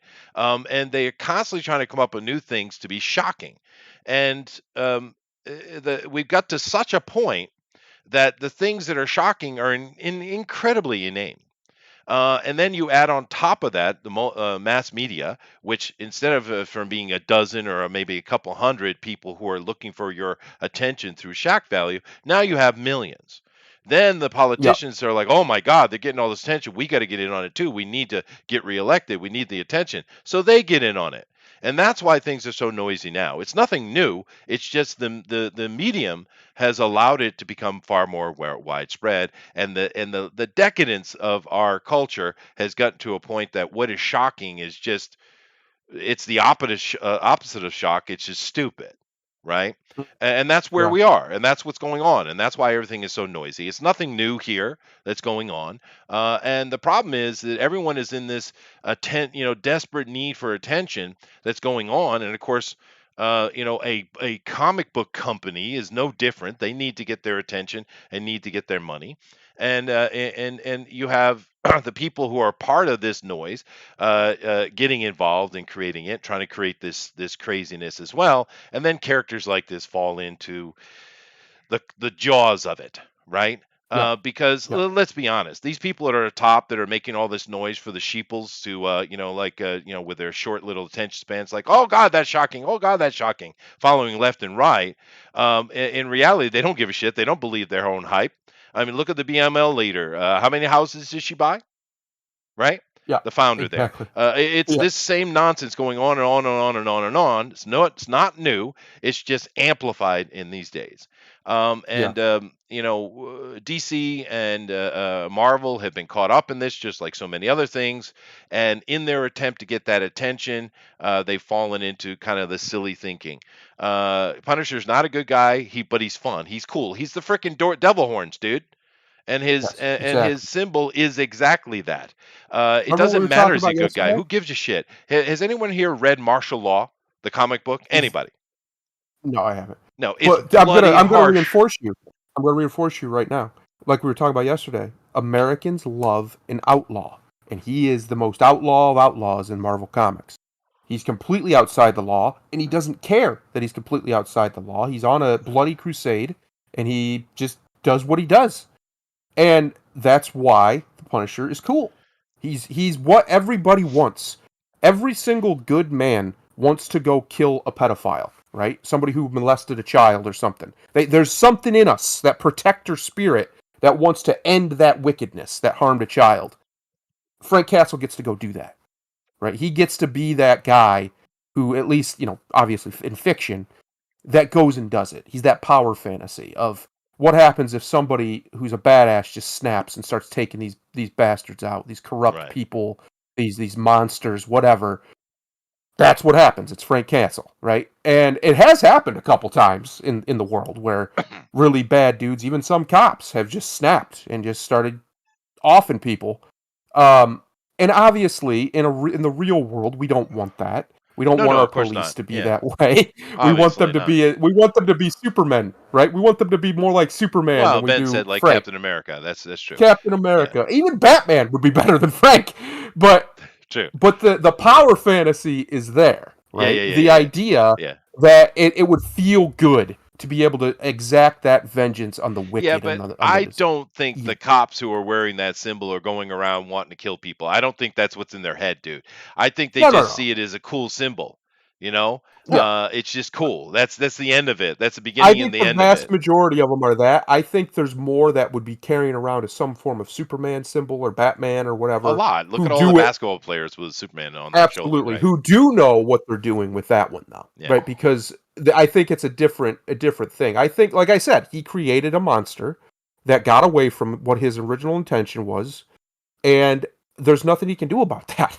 I'm sorry to tell him, but once you open that box and that little bit of hope comes out of Pandora's box, that's it. It's done. It's Yeah. not going Yeah. back in, Yeah. and that's okay. I don't think there's anything wrong with that. And I actually agree that we don't want cops to think that way. No, no, But I also agree that most cops that are doing it don't. They no. don't. They They don't don't. have any idea what they're representing. They just think it's a cool looking symbol about beating up bad guys. That's all they Yeah, know. that's it. Yeah.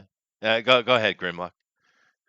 I'll go a little bit different direction. What would you guys consider the most dangerous kind of man? A weak simpering man. Yeah, No. pussy. I always heard growing up that the most dangerous man walking is a man with nothing to lose. Mm. Yeah, that's true. And if you go back to Frank Castle's origin, what is the birth of the Punisher? They took the one thing he had to lose, his Yeah, family, hmm hmm and from then everything He went out the snapped. window. Yeah. He became a man with nothing to lose. yeah. To Man where, possessed. yeah, and he became a man possessed. Yes, he became he basically, yeah, he does become what Batman would be if you thought he was unhinged. The difference is Frank's not unhinged. He knows what he's doing, and he has no remorse for what he's doing because, as far as he's concerned, he has nothing. Yeah.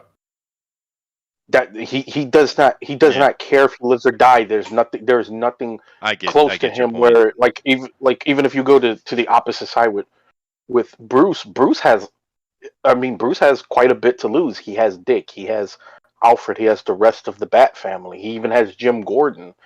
He has Mhm. emotional ties to people beyond just himself, where Frank has nothing. Yeah. No, I get your point. And The wounded tiger is the most yeah, dangerous tiger, right? yeah, Uh, but and Dangerous, yeah. let's not forget. Let's not get past the point. This is a fantasy character. yeah. Yeah. Well, but also you got to look at like Chuck Dixon said, the people who are writing them. And yesterday, how again I've been talking about narcissism and envy. Hmm. You have these people. A lot of these people emotionally have never made it past high school. Yes. You all you got Sadly. to do is look at their Well, Twitter that's page. fair. That You is can fair. see There's a lot of that they sheeple out be. there.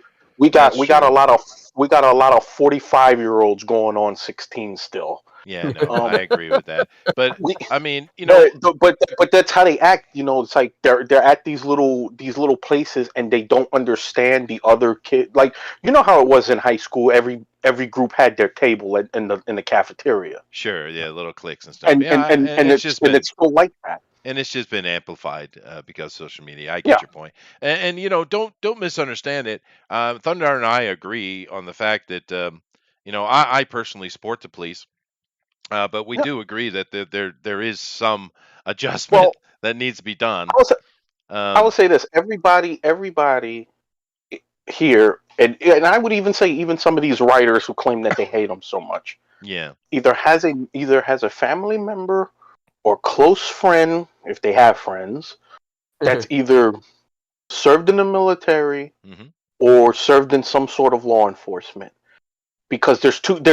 I mean, that's a job that has too big of a need for manpower to say you don't know somebody Oh no, who's done of it. course, yeah, Everybody has known somebody. So this, that bullshit line, there's no good cops, or you know, given the license to kill. There's too many people that these people would know personally that is anything but that. They try to do the righteous thing, yeah, yeah. and yeah, the cops do need a huge reform, but most people don't really want to talk about that because they're gonna have to talk about the people they support, and they don't want to fucking do that because then Right. they would be wrong. Well, let's be So fair. Most cops are just people doing a job. I mean, there's nothing wrong. yeah, well, that's what I'm Those saying. bad apples, which that word really irritates certain people, are very rare. Keep in And mind these apples few. irritate me too. Well, Man, I yeah, love but the apples. thing with that is though, Thundera, is the few the incidences that we've seen that were actually very questionable are excessively rare. You have to keep in mind of the millions of police interactions every year, you get literally a handful that are questionable, and Yeah, every single solitary police department and DA's office in the country will pursue those bad actions. They always do. So to sit here and throw all police under the bus and say that they're all bad actors it's stupid. It's just well, stupid. but that's what I'm saying. It's like you're complaining about, again. It's the don't kill. It's don't kill the messenger philosophy. Okay, the cops are the messenger. They're the messengers of the state. You can bitch about the messenger all you want. You can kill the messenger all you want. They'll just get another messenger. You kill the faggot who wrote the message. That's how you fix that. Okay. Yeah, I know Trigger it's a little warning. spicy. Trigger warning. But yeah, that's There's stupid. no nicer word than I could have for those people. I have less Yes, love for yes, Ben. politicians A few bad apples spoil the bunch. than I'm I've sorry. Yes. than I've ever had before. I want to bring back the old French tradition of guillotining politicians. Okay. The I think absolute disaster that was the there've French been Revolution.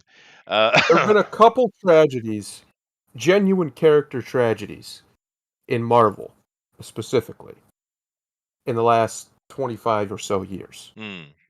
They took away Wolverine's cigar. Yeah, Ridiculous. Tragic.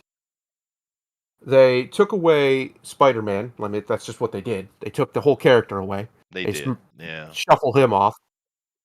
And if they're gonna take away the Punisher's guns, they might as well just retire, just kill him. Just put a bullet in him. He's done, because he's the gun guy. That's kind of his whole shtick. It is, yeah. But guns are bad now. But Guns are you bad, know, okay? and I actually agree with Corlac's idea here.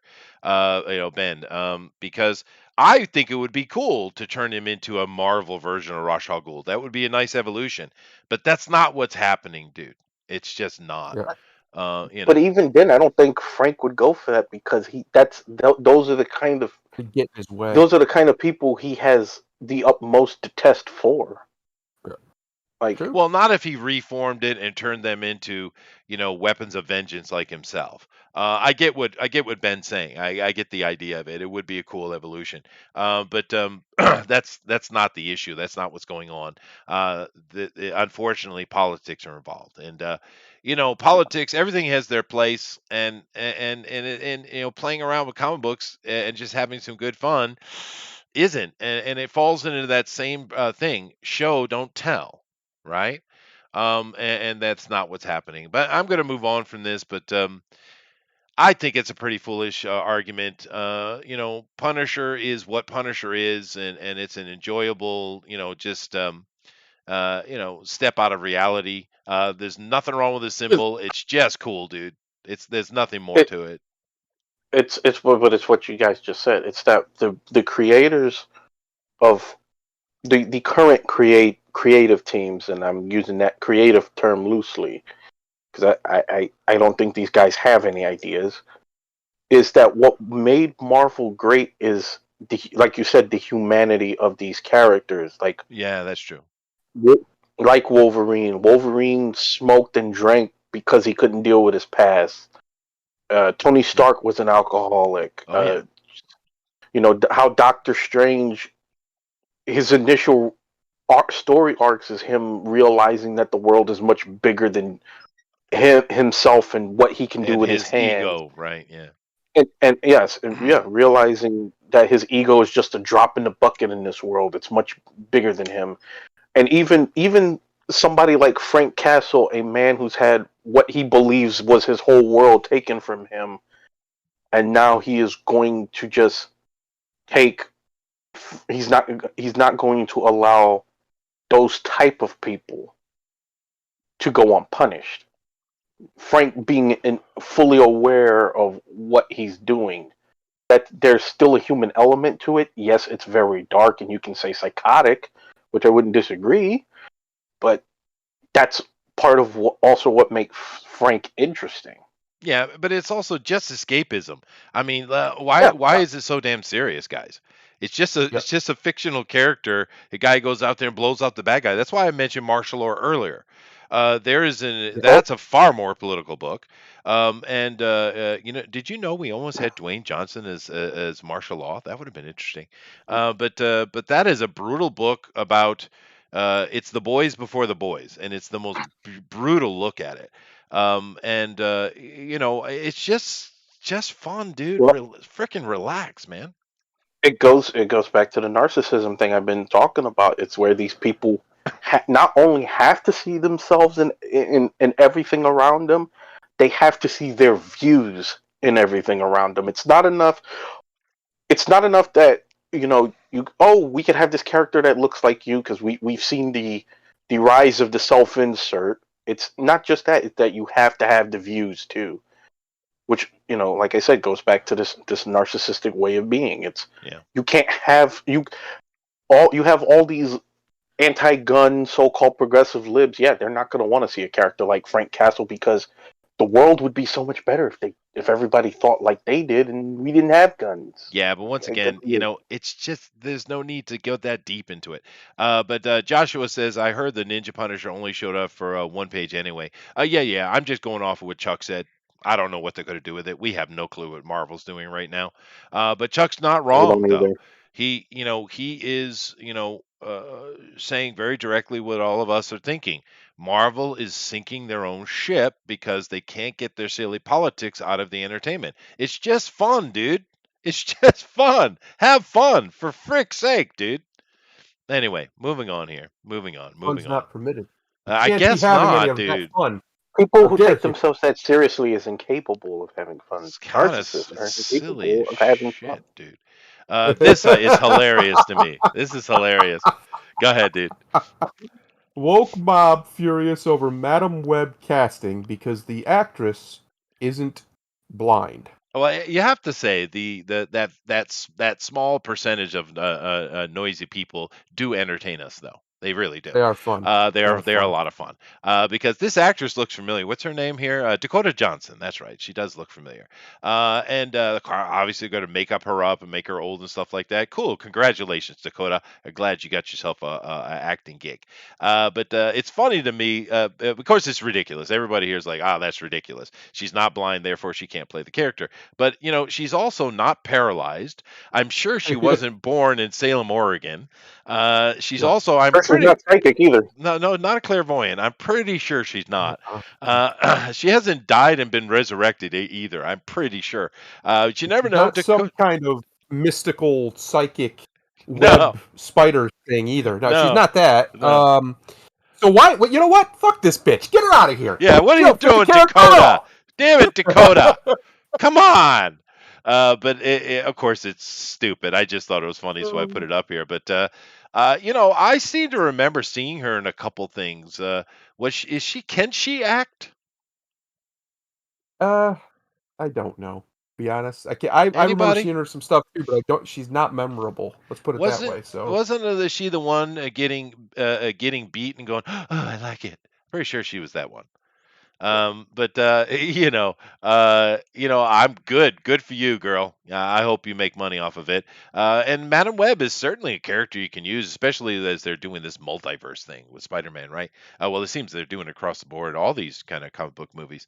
But But Madam Web is certainly a good character to drop in there. Now, Madam here, Web but is it. Yeah, go ahead. I got a question though, Yeah.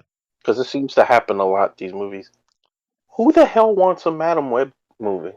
Well, no, I don't think it is a Madam Web movie. She is it? Is it? Or is she just going to be playing the It's character? supposed to be a solo movie, I believe. Let me check. I thought yeah, she is the S&M girl. To play Madam Web in an upcoming film. Yeah, I don't know that it's going to be a Madam Web thing. Keep in mind, she of I course hope not. interacts with Spider-Man quite a bit, but mainly she's involved with Spider-Woman, Spider-Girl, the females of it. She's directly involved in the creation of a couple of them, actually. But I don't know if the girl can act or not, but I think it's a great little cameo character to have. It's a useful information plot device to have Madam Web, right? yeah. Yeah. But and I didn't put this in here for a long conversation. I just thought it was funny. It's so It is stupid. funny. But someone tell me if Dakota, what's her name again? Dakota Johnson. Tell me if she can actually act because they're gonna age her up big time, and it might be cool. Might be cool. Anyway, moving on here. Suicide Squad Kill the Justice League gets delayed. Now, I would not be surprised if it gets canceled. Well, this is a video game, and I saw the. I'll run the trailer here for you. Basically, what you got is you got Deadshot, you got Boomerang, Captain Boomerang, you got Harley Quinn, you got Killer Shark. And is his name Killer Shark? I think it's Killer Shark, isn't it? I'm pretty King sure. Shark. King Shark, yeah, yeah. And the idea is they're in Metropolis and something's going on, maybe a Brainiac or something like that. And their task, of course, they're Suicide Squad by Amanda Waller, to murder the Justice League. Okay. And all right, I'll show you the trailer here. Let you look at it, but that's the Suicide Squad always gets impossible tasks, sure, but that's not impossible. That's just simply undoable. Yeah, I mean, you might be able to get Batman, but you're not getting the other ones. There's no way. I don't understand the premise. You can't. That's a good-looking Amanda Waller, by the way. But you just ain't getting Superman. You ain't getting Wonder Woman. You ain't getting Martian Manhunter. You ain't getting it with especially this Martian crew, Manhunter. especially Kill him. him.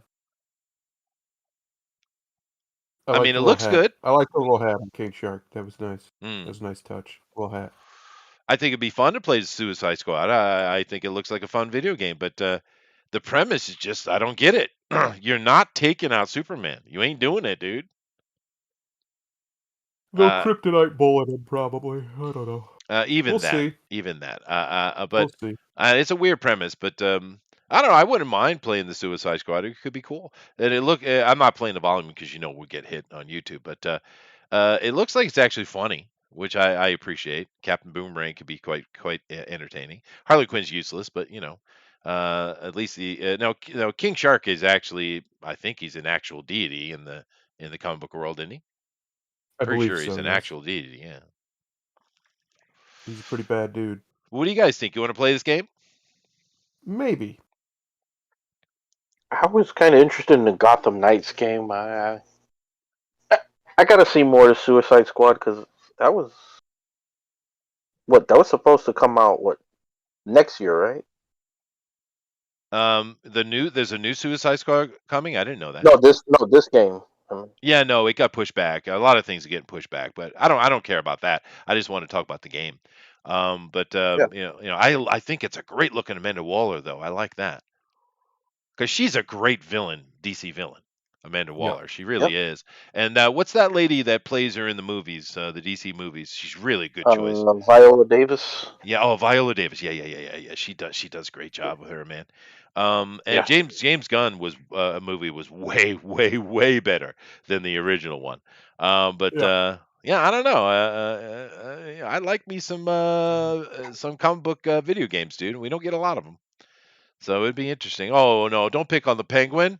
Aw, Aw. I just don't. I guess I understand Harley Quinn being there because she's popular, but it's dumb. She's useless, absolutely useless. Don't worry, she'll be the hero of that game. I'm Trust sure me. she will be, Mm. but I mean, you could have put in some, another powerhouse to go along with King Shark, would have been a little more sensible. But well, whatever. I get the marketing, so it's all right. I wish she was cuter though. Oh, you can't. That's not allowed. We're not allowed to have What do you pretty talk women about? anymore. Margot Robbie is absolutely bangable. She was in one movie, and after that, I was over her. Yeah, well, She got a man jaw. Looks like she could beat me up with her jaw. Just yeah, running okay. into I me get and take age me is out. kind of hitting her quick. I agree, but I thought she was always a cutie. But no, I just don't like Harley Quinn. But you guys know what my opinion on that. But anyway, cool. It's being delayed, but it is a weird premise, though, man.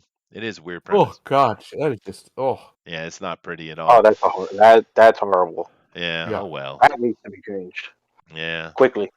Yeah, I think it looks interesting too, Roger. I'd like to play it. I don't understand going after Superman and stuff. It seems dumb, but maybe they're doing some kind of injustice line or something like that. I don't know. It looks like because it looks like Brainiac is doing stuff in the city there, like invading or trying to bottle a Metropolis. This is set in Metropolis as well, and I had heard that they've actually fleshed the entire city of Metropolis out. I mean, you can move everywhere in Metropolis. That's kind of cool.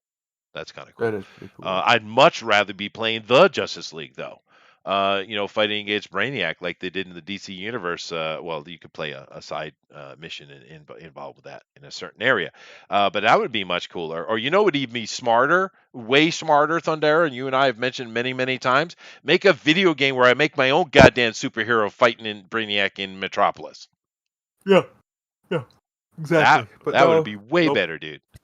We can't have nice things, Chester. I We have suppose to have not. ugly Harley Quinns. That's what we get. It is a shame though, because she's always portrayed cute. That's why she's so popular. Anyway, moving on. Now I wanted to take a look at Uh, this here, Lord because of the Rings. we got 23 posters though, Grimlock. 23. That's quite a bit, and we're going to take a look at the rings here because all we get in his hands is kind of interesting. The Lord of the Rings Power Series. Now I know a lot of people are pushing back against this, saying that Amazon is going full woke, and I've had my opinions of going back and forth. I have one. We know that the family is in charge of what can and can't be done. Right, the Tolkien family, and but then you'll see some evidence come out that's like, ooh, don't do that.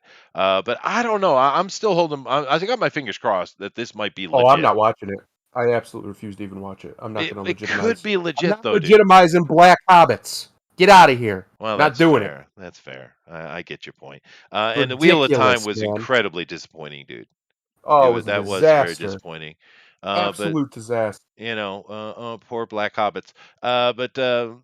Anyway, let's take a look at these pictures here. So we got Sauron before he became Sauron. Because keep in mind, we had talked before. They're doing a Numenor story, right? Yeah, Which basically the fall of second Atlantis ever. for those Yeah. guys who don't know. And of course, I'm sure at the end, at very end of the series, they'll make some duodyne reference to bring Aragon into rounding out their story. But whatever. So here we go. The characters appear to be a dwarf. Description reads close up of someone's hand over a large metal hammer. We do not see this person's face. No, you don't see any faces here. So here's a dwarf. He's wearing one of the rings of power. Okay, he's a With red-headed Dwarf dwarf. Lords. Yep. Yes, yes, one of the dwarf warlords. Very nice. All right. We got I don't know what this is supposed to be. Is this another dwarf, maybe? Probably. Yeah, why not? Why not? Yeah. Gold. We'll just throw them all in there. Doesn't matter. Yeah. Yeah. Wrapped over to the shoulders here. This might be another dwarf. Okay, with gold on him. I don't know what that is. Here's another one. This one looks more like maybe one of the humans or one of the elves. No, the humans are all men. It could be one of the elves here. The production looks pretty good though. It looks clean, don't you think? Yeah, but I mean, it should for $500 million. Oh my God, yeah. This one is certainly one of the humans, I think. It's either a human or an elf. Yeah. Um, That's this an rate elf. that's an elf for sure. Yeah. Yeah. Hmm. A black. Are we getting a brown ranger? Is that what we're getting? I don't know. It might be an elf. I don't know because I'm not sure what they're doing, but as far as the lore goes, there's no way a duodyne should be involved in this at all. This is Right. before the duodyne. This is when they're Numenorians, right? Yeah. So I don't know. That looked kind of elven to me. Uh, a druid. What do you think? Human or elf? Human or elf? I don't know. That could be a hobbit.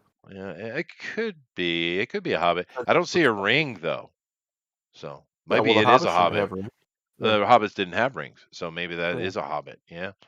Yeah, of course, this is going to be one of the Numenorians, so this is a human. Okay. Yeah.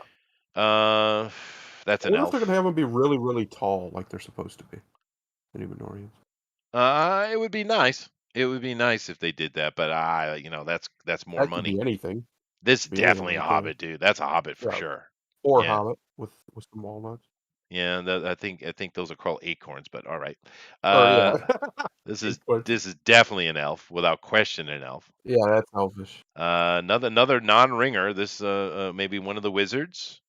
Um, Well, Radagast, because I had maybe. saw it might be. Well, it says well, it's a gray robe. I don't know. It could be either of them. Could be any of them really. Um, I had seen somebody had said something like there was 23 rings in these posters, and I'm like, wait a minute, there's not 23 rings of power. What are you No, talking there about? There's only isn't. 20. Yeah, yeah, that's right. But these all don't have rings in them. This might Yeah, be. This could be. It could be Gandalf, but it might be Radagast. I'm not sure. But keep in mind, the wizards are certainly here by this time. In yeah. the setting they're doing, so we'll definitely get some iteration. Although Whatever it needs, during they need a medic. Holy crap! Look at those nails. What's going on, bud? That's why I Trim said them nails. Radagast, because at this time in the book, guys, correct me if I'm wrong, but I'm pretty sure at this time in the Numenorian time, Gandalf is in the east, isn't he? I'm pretty sure he's in the east. I I don't. think so. I'd have to Yeah, double check. this is probably Radagast. Um, that's a Hobbit. Yeah, Yeah. Okay. there'll be a lot of Well, hobbits in this show. well, It seems. well, that's fine. Hobbits are great. We love the hobbits. But you know what I'm not seeing here, Thundero? I'm not seeing a lot of non-white people though. Oh, you will. Hang on, you're not there yet. You know, That's could and be a hobbit or a human or a Yeah. dwarf, I guess. No, well, the dirty hands is a farmer thing, I guess. I always thought that was funny in Hollywood when they always make Vikings or normal, common folk in the Middle Ages so filthy. And it's like you Yeah, do realize they get up and wash themselves every day, right? yeah, Every every single day. solitary day. Yeah. They don't jump in a bath, but they'll take like a wet cloth and a bowl of water and they'll wipe themselves off daily. Yeah. The hygiene of those people was actually pretty good. The only people whose hygiene was really, really, really, really bad were the French, and that's well, fucking French. What do you want? Smelly cheese and smelly people. Yeah. Here's a ring. Ooh, here's a ring. Oh, we got some magic rope, maybe elven rope. Interesting. Could be, could be. Oh, that there's one. We got our first. No, that's not our first one, but that's one of them. Yes. Okay. And if you're wondering why we care about the race swapping, I understand that's the thing to do these days, which is stupid. But Lazy. because Tolkien's work is a creation to try to recreate the Anglo-Saxon epics, the sagas. Yeah, That's the intention. So this is very, very much a German Scandinavian story, yeah. 100%. And Well, not and only that, the other racial groups exist in they lore. do mention, yeah, in the East, Yeah, so if you yeah. want to use them, okay, we'll bring some of them characters in. And I mean, you're playing around in an era that's very loose with its lore anyway. So why can't you have somebody from the east come over, or somebody, Yeah. from the south or whatever come over? Oh, Like, here's why another why one. not? Yeah, no, and that would be that. Okay, cool. Well, why not? That's true. Yeah, But and we don't know that they're not doing that. There's just so many rumors going around this. People are chomping at the bit over this, and well, I think we have to wait and see. I understand Thundero's there it is. take on it. There's the black hobbit right there. That's a Is black he a hobbit. hobbit? Oh, look how small his hand is in that scroll. Come on, that's a hobbit. All That's a right, black maybe hobbit. that is dumb. Okay, Now because there are He's, some olive skinned hobbits, but that ain't olive skin. well, the That's hobbits black. he took a represent the job from Peter English Dinklage. actually. Yeah, It but is a there job is for a Peter. couple Yeah. there is a couple clans or whatever they're called that are darker in skin tone, but they're not like African in skin tone. They're just like darker European. Was the idea? Yeah. I understand that the argument that certain people will make about it, but leave shit alone, dude. And Yeah, by the way, Grimlock, just so you know, we don't use his full name here. He is the Dink. He is our mascot, by the way. the dink. Yeah, Don't you mess with the Dink. Yeah. more dink. I wonder if he asked women to play with his dinkaling. I bet you he's had many offers. He is the Dink after all. And he got taken down by Hornswoggle recently, though. He's got well, I want the comeback story. I want the comeback story because the Dink is So, eternal. so you're saying, you're saying you want him to have a match at WrestleMania with Hornswoggle, I do. where he comes out in wrestling trunks with the dink written on the back. I do, dude. I That love would be everything about what you epic, just dude. said to me. I That love would be everything about what you just said to me. yeah, dude. The Dink versus Hornswoggle, dude. That would be epic, man. Uh, But Well, that looks WrestleMania could like a use new some matches. Minoran. I think we need to make this happen. Somebody get Vince on the line. yeah. That looks like a new Minoran right there. It That's does. what I'd. I'd say that is Yeah, a Numenorian, yeah. But I hope they don't screw this up. they're gonna. Introducing incorrect characters just for political correctness is stupid. Stop it. Stop it. Knock it off. It's nonsense. Just Don't need black hobbits. If you want black people in Lord of the Rings story, they exist. Just they bring do. some up and have them do some stuff. Done. Easy. Yeah. Not hard. Simple.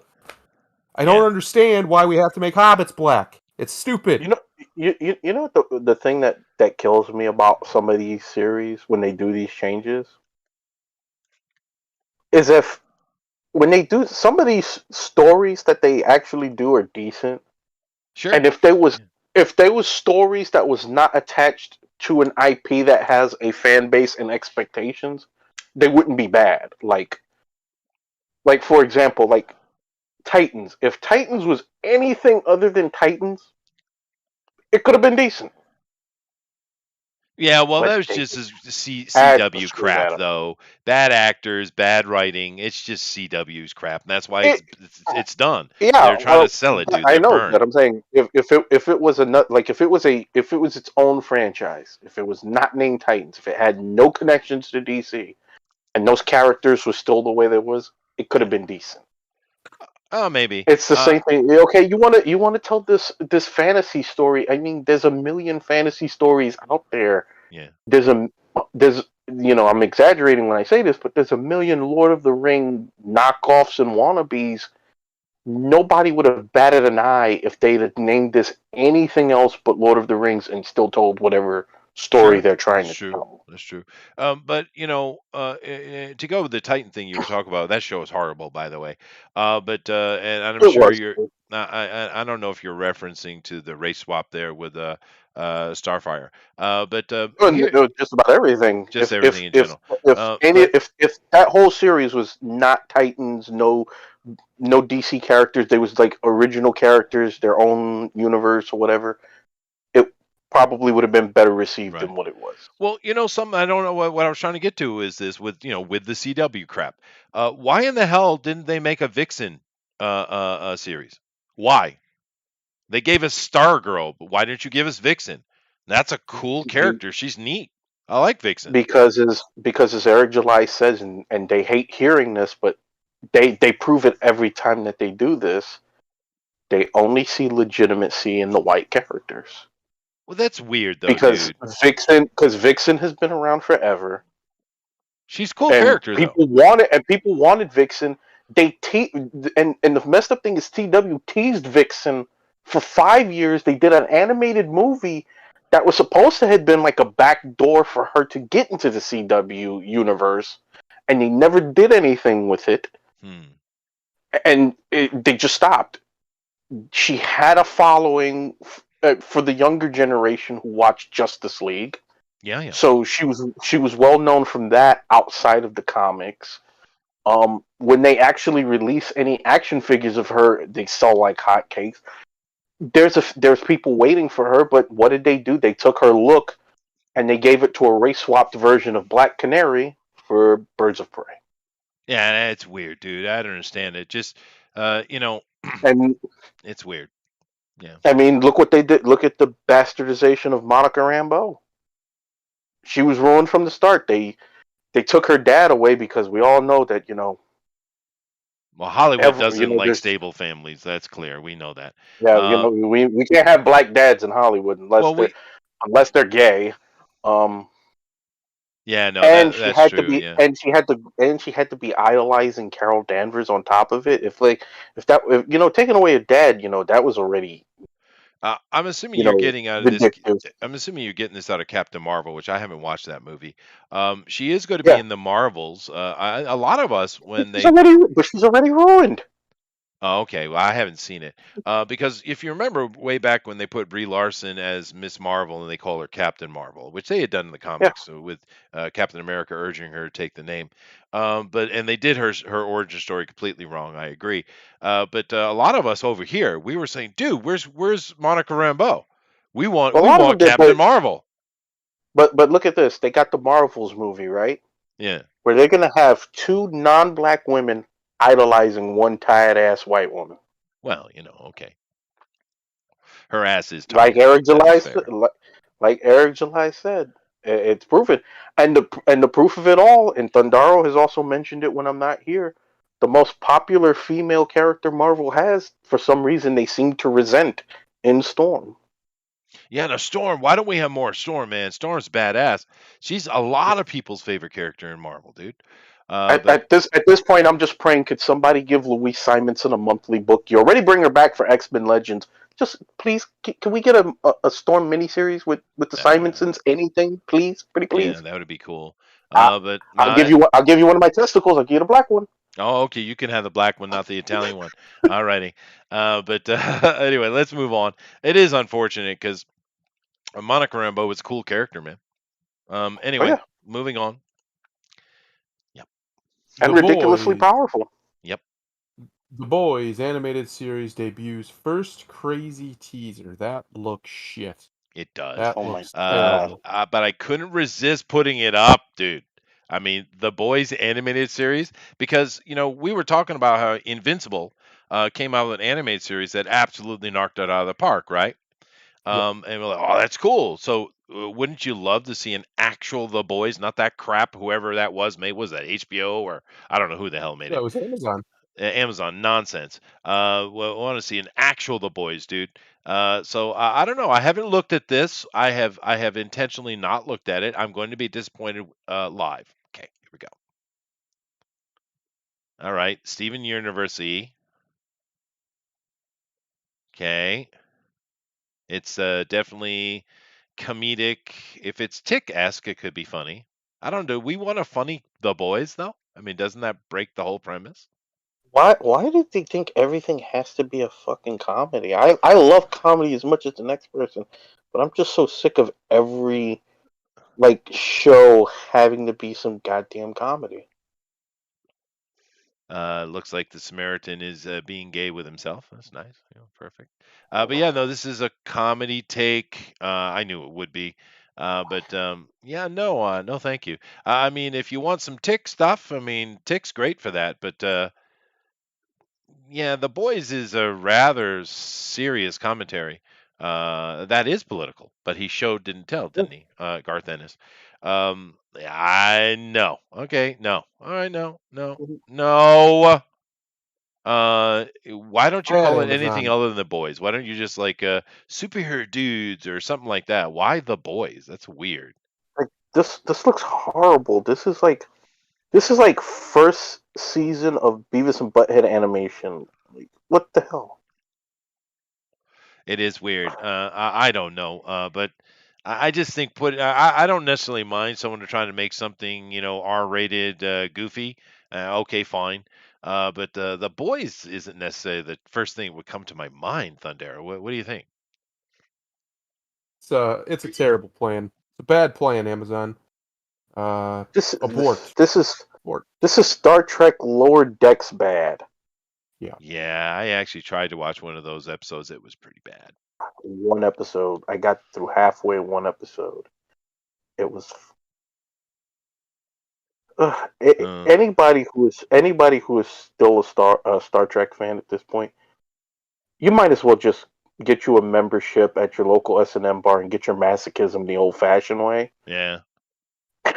Because you're giving it the Paramount Plus. It Yeah. does say that each episodes, they have 8 episodes planned, is done in a different animation style. Oh, But the whole thing is about promoting Vote a Burger. The big bad company and the boys, Yeah. Voight.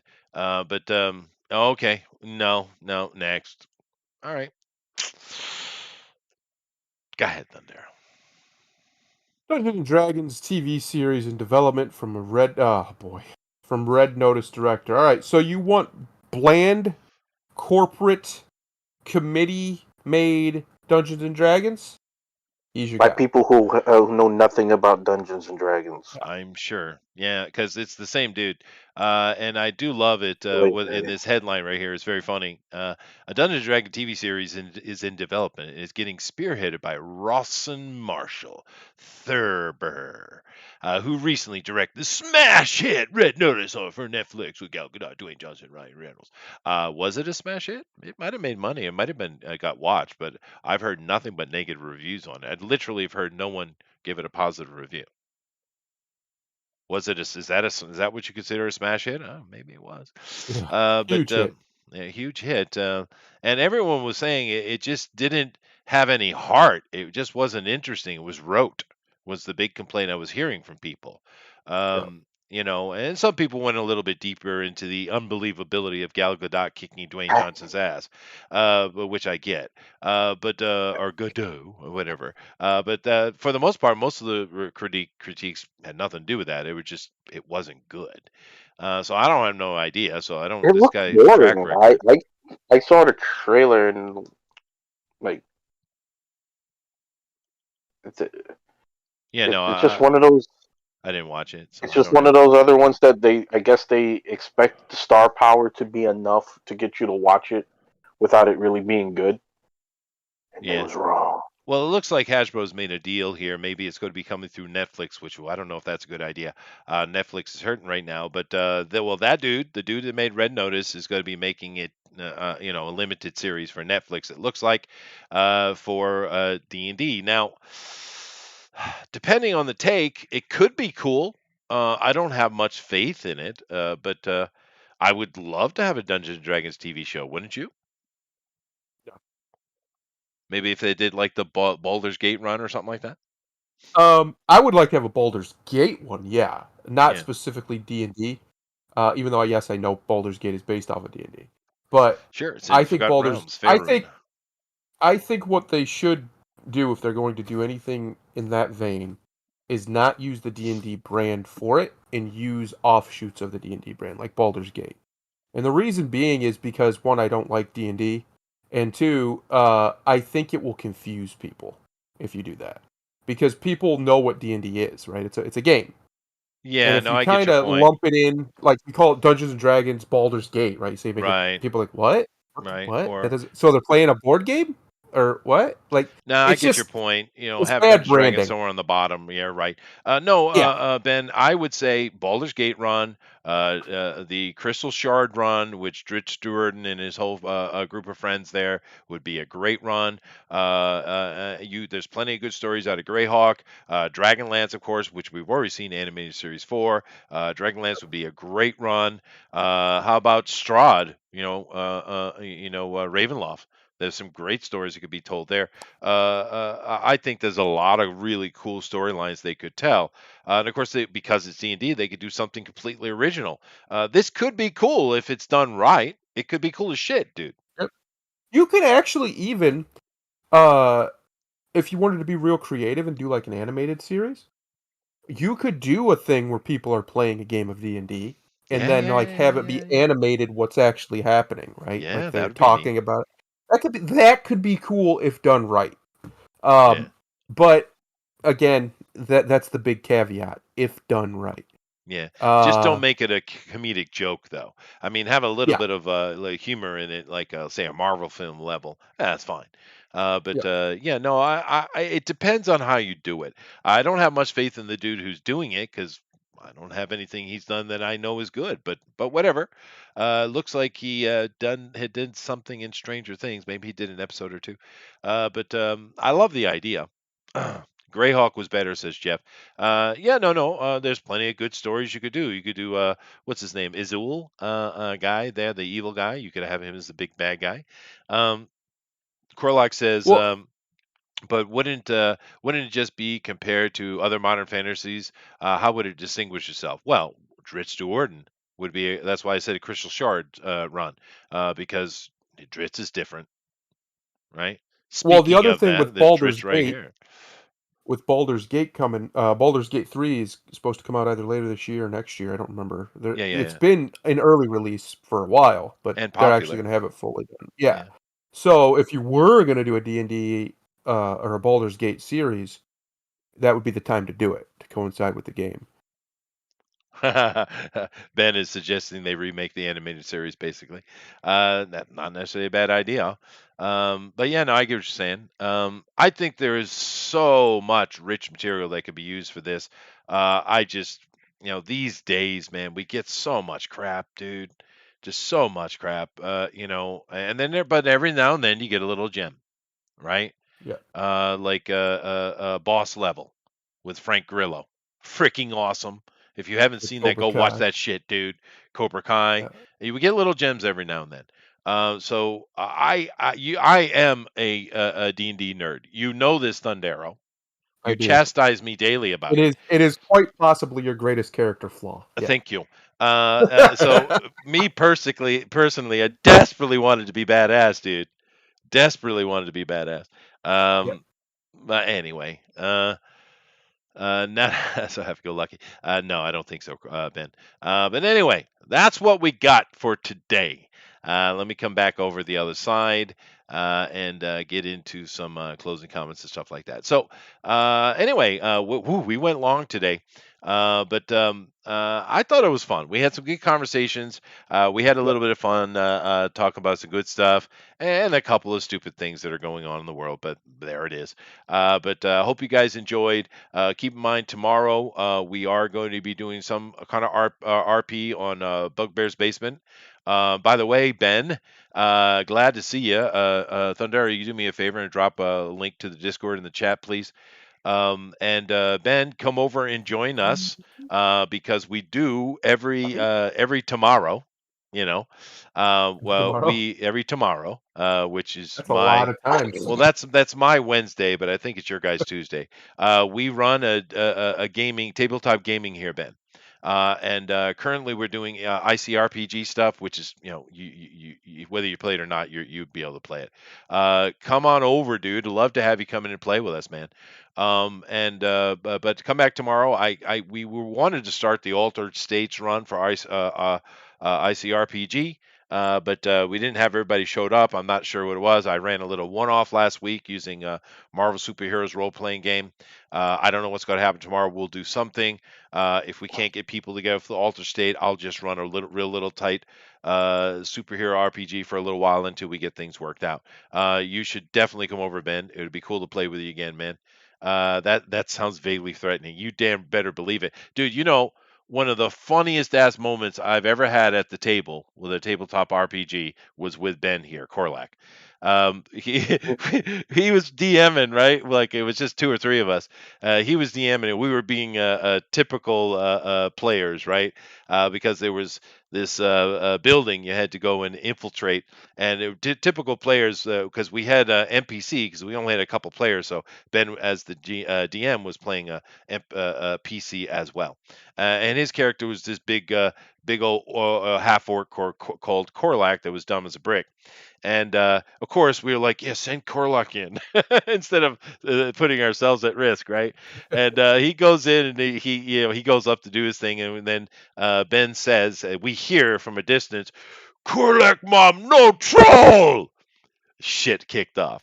But it was one of those had to be there at the moment. But my God, I laughed myself painful, dude, in my stomach. It was so fucking funny, man. So yeah, you definitely come back. Murder hobos for damn sure, Ben. But join us over there and come join us tomorrow, dude. Love to have you. Anyway, do that. Of course, keep in mind that 2 days from now, on the Thursday, we have Drawn and Quartered Ultimate Edition, where we will be doing Gun Demon from Tank Ferrets. He's running the editing and production for that. From those guys, it looks absolutely freaking fantastic. Come back for that. And other than that, let's go over here to Grimlock and give me your closing comments, sir. Closing comments. Mm. It is that time of year, people. Mm-hmm. We're heading out into IRS season. I Oh hope you yeah, guys have all your stuff in order because they're the most frightened supervillains that has ever been created. that's true. So That's fair. That's fair. be in line. Yeah, I just let my wife take care of all that finance shit. I don't even look at it. I didn't even look at it. I didn't look at it. Yeah, I don't even have It's how much clue how absolutely much money I degenerate. have. I have no idea. It could be What do worth I tens of buy? millions. Well, I don't Tens of buy anything, millions. right? So let the wife handle that. She's professional anyway. All right, thank you very much, Grimlock. Thank you to everybody else, and Thundero, sir. Yeah. I think it's time to take us out of here, brother. I have good news, Chester. I have great news. Okay. The bridge, the Ambassador Bridge, I believe it's called, between Detroit and Windsor, so in Canada, between America and Canada, has apparently been blocked up by our good friends, the truckers. They have shut that Awesome. sucker down, Oh, and there will be no one going in and out of Canada through that bridge. oh, I see. Okay. I enjoy this. This brings me great joy. Speaking of things that bring great joy, Chester, Mm-hmm, mm-hmm. I have a little quote for us. Oh, Just okay. a little something. The one I've said on It's here from before, but I Dr. like Seuss. it. I like Dr. Seuss quotes. Yeah, from my version of Dr. Seuss, yeah. Charity is not for the weak. Charity is not a show of strength. We do not engage in it for strength. We engage in it for one day we might be weak, or even once we were. Charity is an admission of our own mortality. a humility and fragility of our own lives realized through a simple act of grace. Honk honk. Namaste. Later, everybody.